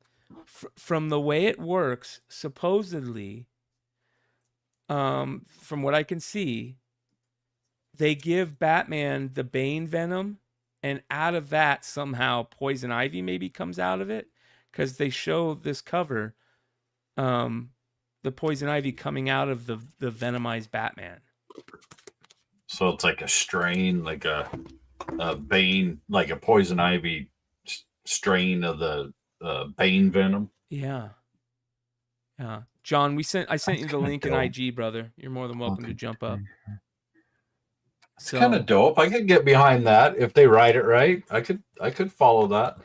I'm not mad at it. Who writes it? Who writes anything right? Well, there was this one guy this one time. Man. Bill Silverstein. That's a crazy freaking image right there, man. That is so cool. So that's going to be cool. I'm looking forward to see how that plays out. Hold on, there is more I want to talk about. I mean, I'm like I said, I'm leaping with faith because I've really kind of enjoyed, for the most part, I've enjoyed what I've read so far. I'm not all the way through it, but I just picked up. Go back up a little bit. I just picked up because of Nate. I just picked up all those Green Lanterns, Absolute Green Lanterns, because he said he was enjoying it. So, man, Nate doesn't know what he's talking about. Yeah. I like this Dave Johnson Nightwing right here. If that guy had any couth, man, he'd learn how to buy some collectibles. Like he just, he doesn't know what he's doing, man. If you buy them all, you're bound to at least get one or two that are good. I mean, damn, that is good right there. That is dope. I like that cover. That is fantastic. Oh. David Teleski. That is cool. Yeah. Hopefully that is a ratio. We'll see though. A lot of really good Poison Ivy covers, like always. Some good Harley covers. This is a really good Batman cover for the. That is a dope cover. Yeah, the looks like Storm Shadow with the antlers. Oh man! And then here we go. Have you guys been reading The Curse of Shirley Johnson? Our boy Mr. Spears has got a sick Joker cover coming out. Yeah. Hell yeah. Let the glazing begin. Yes, sir. He's got the Superman pin in his hand. Man, I don't care what anybody says. Mark Spears is a bad motherfucker, bro. Yeah. Agreed. Tenfold. Oh, did you guys see the book I won? Hold on. Oh, nice. Where'd you win that? The girls over at Nerding Nirvana. Yeah. Oh, nice. They someone donated a book and I did all the right stuff and ended up winning that. Good for nice, you. Dude. Nice. Yeah, I was stoked because that's one of the books that I've been hunting for because I love Frankenstein and the Bride of Frankenstein, and I missed all the first ones. And then, so I won that, dude. I was stoked. Shout out to Nerding Nirvana. Yeah, man. The girls are great. I was a comic book woman. How was it? Oh, yeah, you were at one point. Right, till I wasn't. Until Until they found out I wasn't actually going to go through with it. I wasn't legit enough, right? They wanted me to wear a dress and lipstick, and I was like, Yeah, shout out to Laura and the crew, man. I miss them girls. they're great, man. I love those girls. What else is there? There is a couple good Supergirl covers, a couple good Wonder Woman covers. They're doing a lot of those Valentine's Day books. That's a cool cover right there. 1 in 50 variant. Batman Gargoyle of Gotham. Look at that. Yeah. Noir That's edition. dope. Batman second. Ooh, look at that. There's a really good Batman static Beyond out this on FOC this week. This is interesting. Oh, never mind. What are these? Oh, facsimile editions. I got all of those. I'll be right back. Just too much. Too much of the facsimile shit. And then I think that's it for DC FOC. But there are some really good books on FOC this week. Let's go check out our boy Lefteros. Does he still got his FOC that he's doing? Yeah, there we go. All right. Another great cover by Q, like a really good cover for Absolute Wonder Woman number 15. Really good. And the Batman looks fucking amazing, dude. What up, John? What's up, guys? How are you? Chilling. Let me show you guys Dude, this. I just came from the Big Apple Comic Con. Working with James from Hive Comics. So look at this. Man, it was really cool, man. Yeah, we'll talk about it because I got all your pictures. We'll after we're done with going through these FOC books, we'll definitely break What's up, them man? down. What's up, Joe? How you doing, bud? I'm good. How you doing? I'm doing good, man. Tired. Gotta get up early. Yeah, I was listening to the drama part on the drive home, and I couldn't I couldn't chime in while I was driving, so it was pretty entertaining though. So Yeah. I mean, like, pick your poison, dude. Like, yeah, I know. and to film the guy like he's a pedo. You know what I mean? Come on, bro. Like, hey, he beat you to the score, dude. Come on, don't be a puss. Sveta Nocturnals number 4. Damn. She's continuing just to kill it, destroy it. Hey, dude, you know you love them skulls, bro. Oh, bro, yeah. Did any of you guys get any of the World Trees? I wonder if they're still available. Let's see here. Let's go take a look at Sveta. So she has this World Tree. They're probably all sold out. This one right here from Sequential Art Comics. Sequential Comics.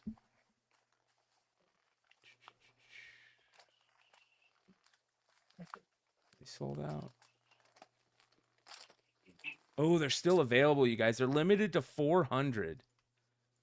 And they're $24.99. So I'm surprised that they're still available. Let's buy them all. Yeah, I picked up 4 of them. I said, screw it. I'm gonna buy at least. Let's empty it. Let's empty it out. Look how good. Type in 50 and see if you can get it. Let's see what they have left. Yeah, they do have 50 left. Okay, there you go. Yeah, they have 50 There's plenty. left. Yeah. Hey, dude, you owe $1,200. That's surprising that there's that many left, man. Not surprising. Damn, that's fucking good. All right, I continuing. I like it, but you've got everybody trained on like the bombshells that she's doing and stuff. I mean, I like her pivot there, but I think people like that's her honey hole right there, man. Like that New York Comic Con exclusive that she did, bro. Yeah. And the one with the Harley and like that's what people want to buy. Now, like, is that good art on that World Tree? Fuck yeah, it is. But it's not what people are like gravitating to on her work. Is this awesome? Yeah. But I just think that her bombshell stuff, man, is just Yeah, I'm with you. next level. And people want like it's like a band. Like you're used to hearing a certain sound, and then they come in, hey, we're going reggae. You know, it's like, hey, what the fuck? Yeah. It's the reggae sounds good, but it's not like the shit that you put out, you know. How about this one, boys? Oh man. Ooh-wee. 1 in 50, you guys. That book is going to be a fucking monster. Hot. Yeah. Damn, that looks good. It's a good cover, man. And Who it also drew got that? Hey John, do you know who drew that cover? Don't be glazing. You're glazing. They also announced the 50th for Scorched that he did. And I'll show you guys that here in a minute. Great looking cover. Yeah. Fuck yeah, dude. So, bro, that's all right. This is the cover of the fucking week, though, for FOC. Yeah. 1 in 200. There are 2 great covers for this issue. The 1 in 200 is going to be a monster. It just looks so good with the. If you look at all the stuff, the swirling, the wind, the traditional tattoo like wind or traditional Japanese art wind looks amazing. I mean, just fucking awesome. And it's in all of her suit. Her like the astral like spikes and the eye stuff is so badass. Well, Nick just sent you the video of the penny. Oh, wow. All right, let's see this. So Nick just sent me the video of his cousin getting the final penny from the Philadelphia Mint. Man, I wish I knew somebody to teach me how to fucking press. Get like that. Yeah, man, it's kind of hard, dude. Fucking destroyed. Yeah, it's kind of hard. Who treats their low print runs? I've heard a guy, Big Leg. He's the man. He's yeah, I may have to hit him up. Final penny minted in Philadelphia. That's my splinter, bro. Big Leg. That's my splinter. Wow, this is them minting it. Did he actually get this, Nick? Does he own it or did he just film it? Damn, that's cool. I got it. I'd drop it and act like I couldn't find it. I'd go spend it on some bubble gum. Drop it and replace it with a 1986 penny. Double stamp it, just put it back in there. 1986 penny, put it in there. What was that, Brewster's Millions, when he bought those stamps and then he mailed them? Yeah. That's an underrated movie, man. Completely underrated. Damn, dude. That's cool. That's super cool. Yeah, shout out Brewster's Millions. Like, you want to watch a good movie, man. All right. This is also another gunslinger, Scotty Young, really good gunslinger. Oh, that's good. Yeah.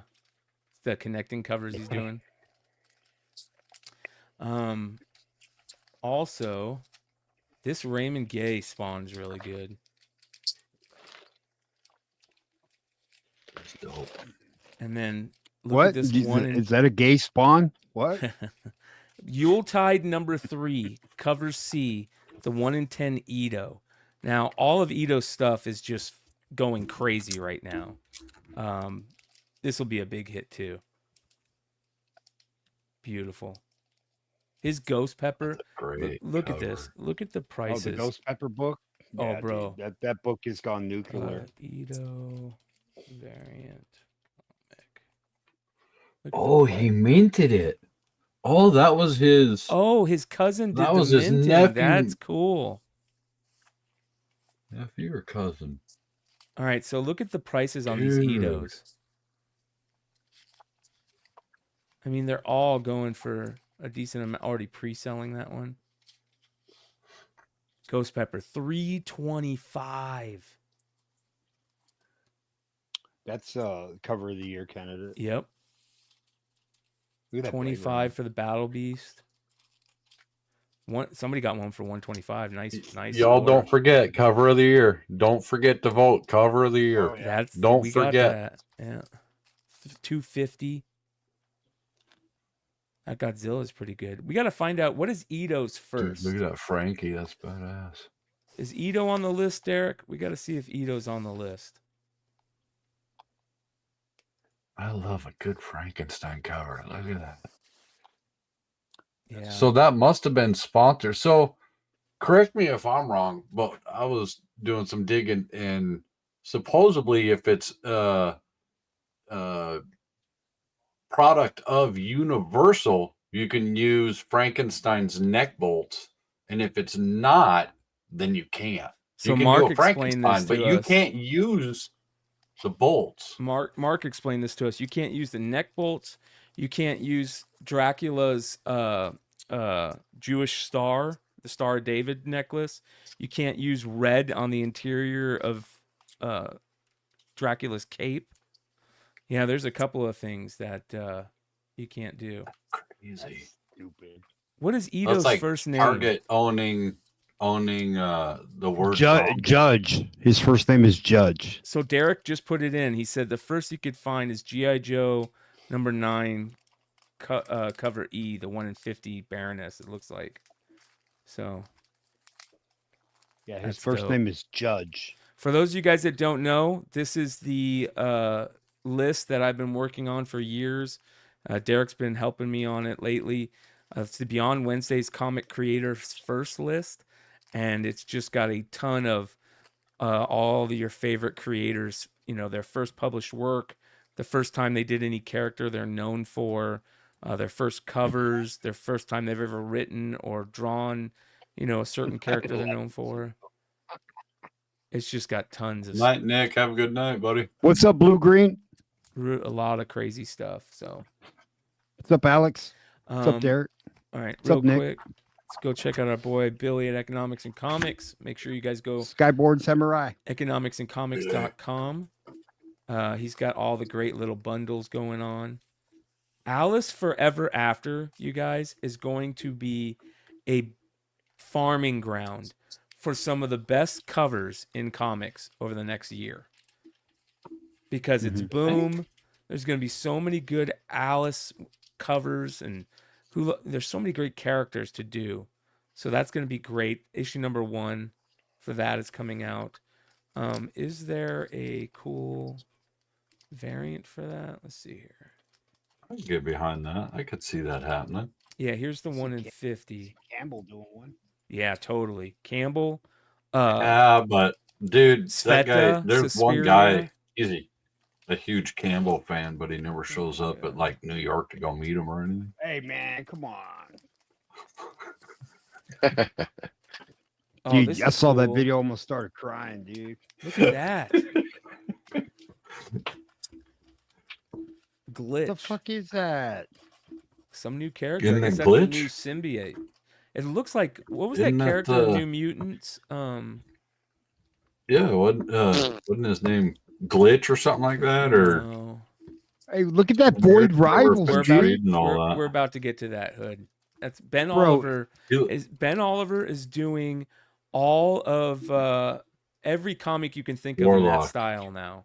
Yeah, Warlock was the name. that of was that that character. Warlock. Yeah, it looks like Bro, Warlock. what was that Mary Jane? This one right here? Bro, Doesn't this look look like at that, man. a It fucking looks like non-canon? Steranko or something, dude. Bro, that cover's fire, dude. Who did that? Romero, Leonardo Romero. Wow. Look at that fucking old book. Are you school classic. serious? Yeah, that's good. That's fucking great. Yeah, I like Oh that. my god. That's That's a classic. Spider-Man cover, bro. All right, look at this one, Raza. This thing's fucking gnarly. Wow. I'm blown away by that book. Oh, what's that? What's that Killing Joke? I've never seen anything like that. Yeah, That's dude. pretty dope. I've never seen one of those. I'm glad they made a reprint. 14 of them wasn't enough. We should do that again. Look at that's cool. There's some good these are all Joker versus Red Hood. So, Versus himself. Yeah. Dude, Greg Smallwood has been killing these detective variants. A lot of people don't know that's Joker cool. was Holy the shit. original Red Hood. Yeah. Wait, go back. What was that on the wall? The Killing Joke. Oh, it's a hat. Oh, it's a slab of the Killing Joke. It's stuff hanging from the ceiling. It's a hat. That is not what I thought. Ooh, look at What'd this. you think it was, man? There's that Aerotech comic.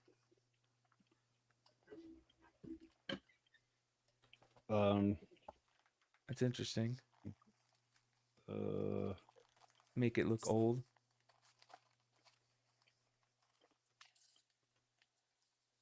Let's see here. I just got a quick glimpse at that, and that was not what I thought that was. Look at this G.I. Joe cover. This is remember how they're redoing the Hammer file things, and this is interesting. Chris Mooneyham. It's a pretty good cover. Yeah, I like it. That's they're reprinting G.I. Joe, all the G.I. Joe books, and having Larry Hama do like commentary on it. Nice. That's cool. That Godzilla is cool too. This one. Is that like a homage to Death of Superman? Yeah.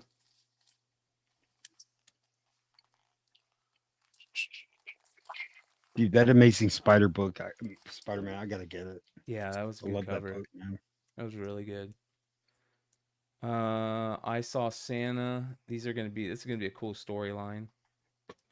Image stocking stuffer blind bag. Did you see this? Image saw what Mark was doing and said, I think we need to do something similar, you guys.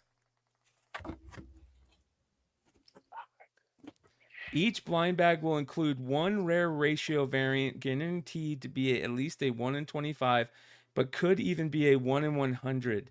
Plucked from archives at random to delight collectors this season.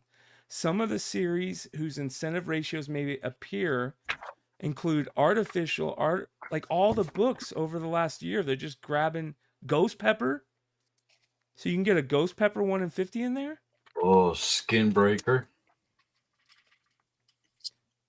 Wow, this is crazy. Battle Beast. I'd like to. So it's just one, but it's just one book. Yes, one book for $20. Yep. Wow, bro. Pass. That's weird. How did they get away from? Pass. How did they do that? How did they get all the ratio variants? Like, aren't those supposed to go to the shops? Bro, it's from their archives. So I got 100 more of these. Put it in the archives. Warehouse find. So it's just ratio books, right? I mean, you couldn't put like for $20, you better have like 1 in 25s and up. You can't put like a 1 in 10 in there or 1 in 15 and then be like, that's $20. That's the going market. Yeah, right? Like that's not. But I got the Bug Wars variant. Fuck yeah. We should just try our own thing. Hey, how about we call Mark and go, hey, what did you do to make yours so successful? We'd like to, find out what's good. Well, here's what I did. I didn't screw them. Ah, that doesn't sound very profitable. Here's all the Psylocke books. Look at the Lobos. And then the Inhuck Lee. Bro, the Inhuck Lee, man. I like that one, dude. Yeah. This one's good too. That's Look at pretty that. cool.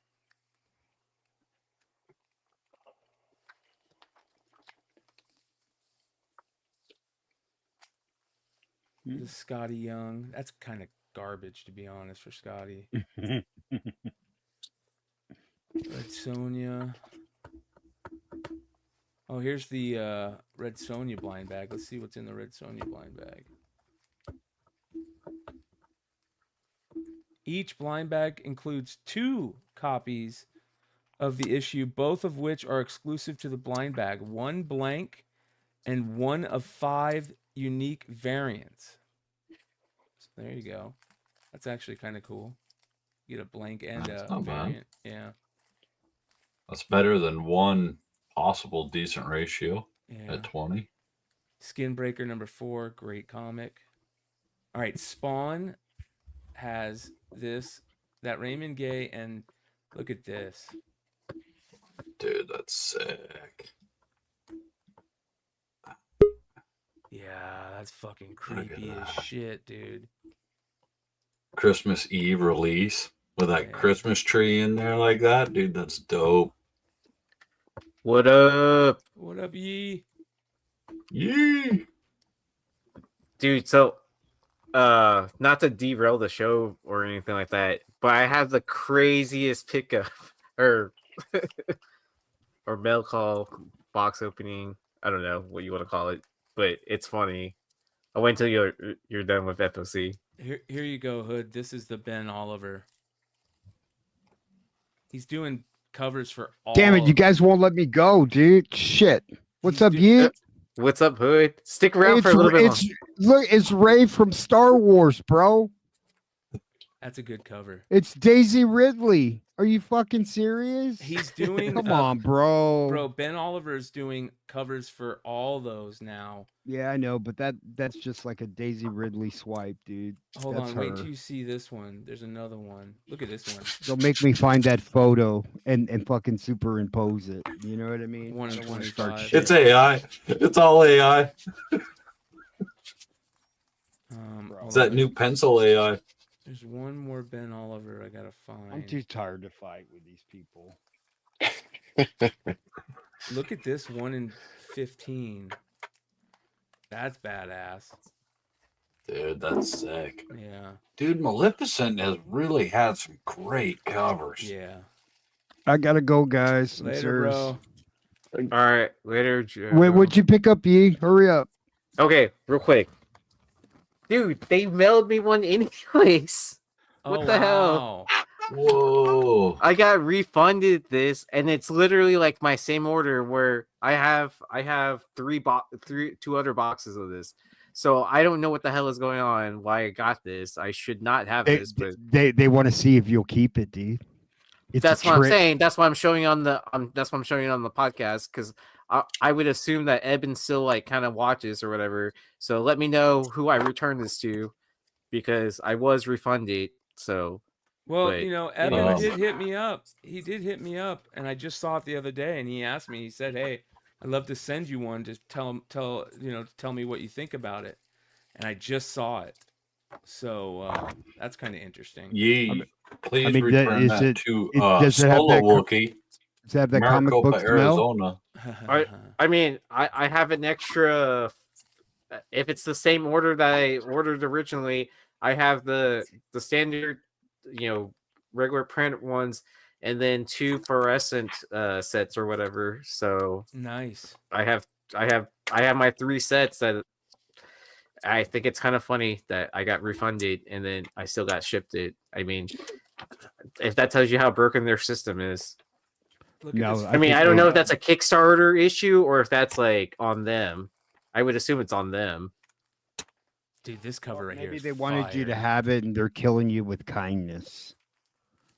I'm pretty sure he told you to return that to Solo Wookie in Maricopa, Arizona. I will DM you the return address. I'll see you guys, man. I love y'all, man. Later, Take care. Hood. Happy Thanksgiving.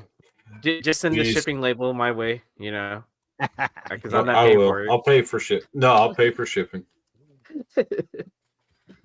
Yeah. Make sure it goes to the right people. Yeah, that's a score, dude. That's a big score. No, it was a weird. I thought it was my PSA, my first PSA submission, and then I was like, that's not the address that PSA sends back for, or the company name they use. I was like, this is weird. What is this? And it was like a huge box. I was like, I didn't pre-order anything. Like, I didn't pre-order the Krampus bags or whatever from for Mark Spear stuff. So I was like, I didn't order any more of the horror blind bags either. I was like, what is this? So yeah, so it's the Kickstarter books. I think it's kind of funny that I ended up with this. That's a score, dude. And then yeah, man, everybody missed out on Krampus books. I didn't order any because all you guys ordered so heavy on the Halloween bags that I thought for sure you guys would be hitting big on those. And yeah, see, Hero's still on it, opening those. He's still gonna get that one of 4 left.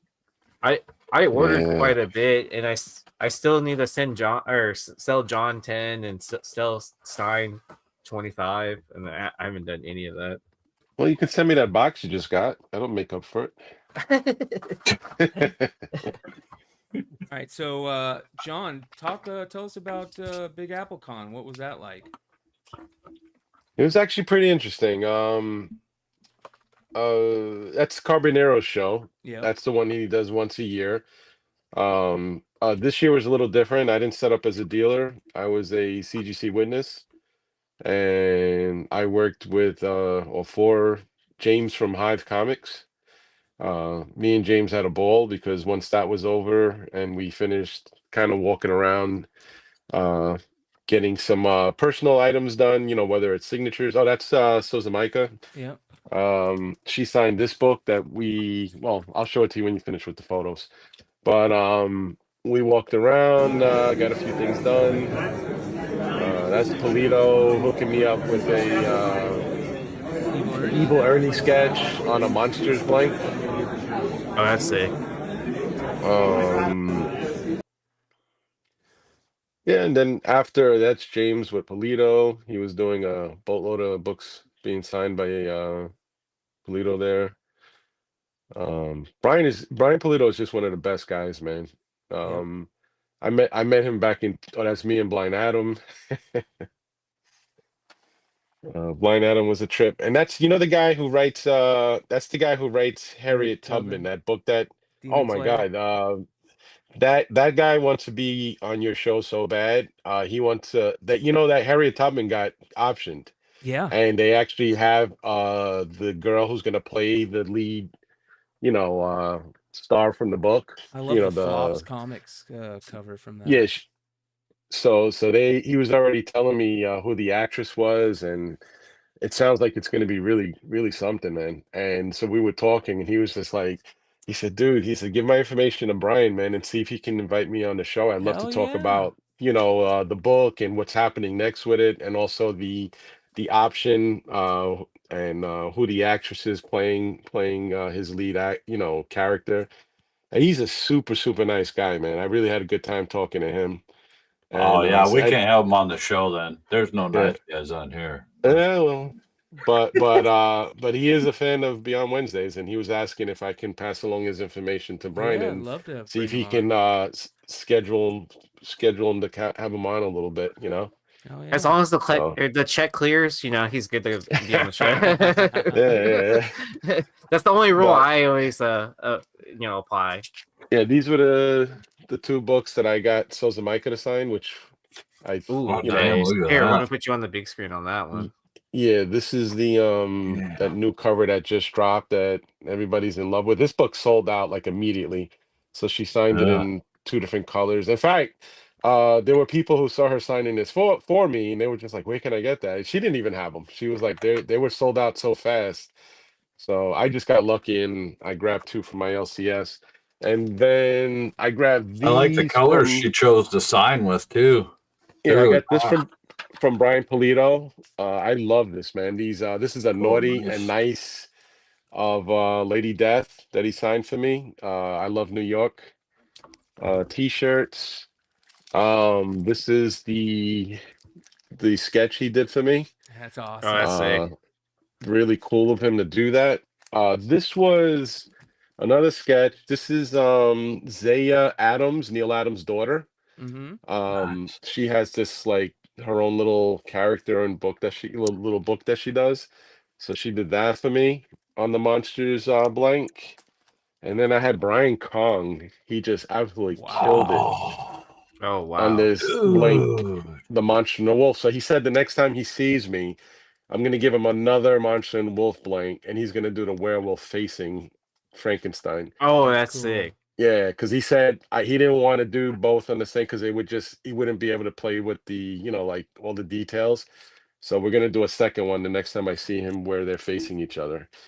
And then Dude, I love that Frankenstein. are you guys familiar with the guy who Yeah, does this is the last bootleg one he's Batman? doing. Well, He's he not- does this is- like Bootman. He's not doing anymore after this one. This is the last one. Yeah, so this guy was doing like bootleg Spider-Man. His name is Marty Keene. Super nice guy. And then he did this vampire type of bootleg Batman on this monster That's cool. That's sick. blank. I like that. So super. It was cool for me. I mean, I really had a good time once we finished work, and then when I got home, I got a little surprise. I got Mark's. These books are so fucking nice in hand, man. Really well done. So these arrived today. So thank you to Mark and Melissa and everybody who gets these books out to everybody. So super nice. Glad to pick those up. But the con was nice. Always stacked with just mega dealers there. Great friggin' books, great deals. And it was really, like I said, the highlight for me was me and James hanging out. We went back to my cigar lounge after we finished in the city. We drove out to Queens and we hung out for about 3 hours watching the Knicks on TV and playing and smoking some cigars. So and James is still in the city right now. He's not flying out till tomorrow. So I like how you said when you got home when you were done working. I know that's a lie. James don't quit, dude. He just goes and goes and goes and goes. I guess always working. Even when he's not working, he's doing something fun that has to do with working. Yeah, he got a lot of books done, man. We were like I said, busy. Once we got all that out of the way, handled business, and then like I said, we all kind of at some point either we're getting commission art done or signed books for our personal stuff. And then and I did pick up some books at the show, but I mean, I don't know if anybody really cares. It's not like anything crazy. It's me just walking around, kind of like having a good time talking to other dealers. Because now that I don't have to be behind a table actually selling, it's just fun walking around, hanging out, talking to everybody. Oh yeah. But got to see a lot of people. Like I said, it was like Blind Adam was there, which was pretty funny. I found him sitting in a chair in the middle of the show floor, and I was like, "What are you doing, man?"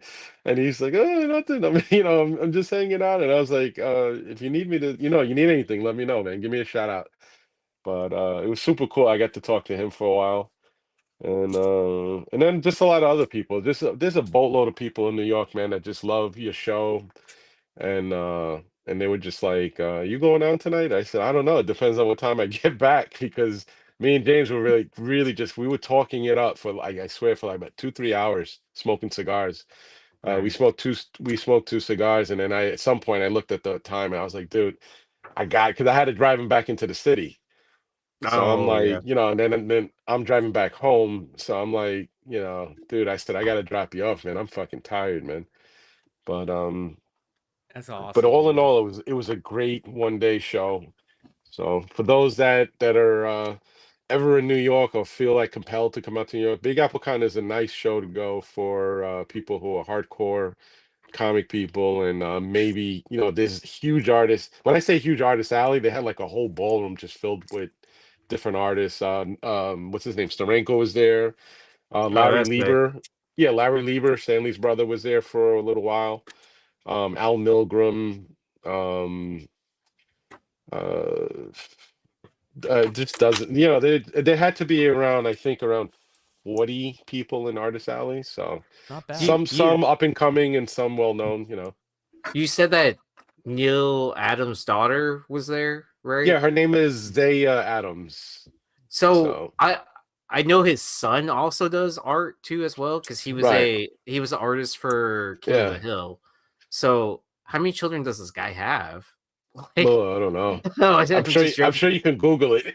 Yeah, I'm sure we can Google it too. But yeah, but I know his son, the one that I know of. I don't remember him. I think he's an artist, but he's also a sculptor. Like he was making some really cool statues of his father's artwork.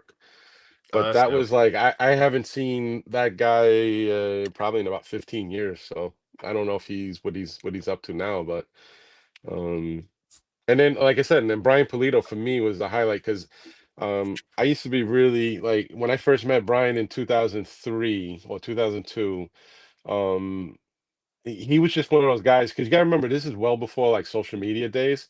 So like now you can follow somebody like your favorite artist on Instagram or Facebook or whatever, and you can actually see pictures of them and you know what they look like. So when you go to a con, you can right away zone in on them and you know who they are. But you gotta remember back then there was no damn social media.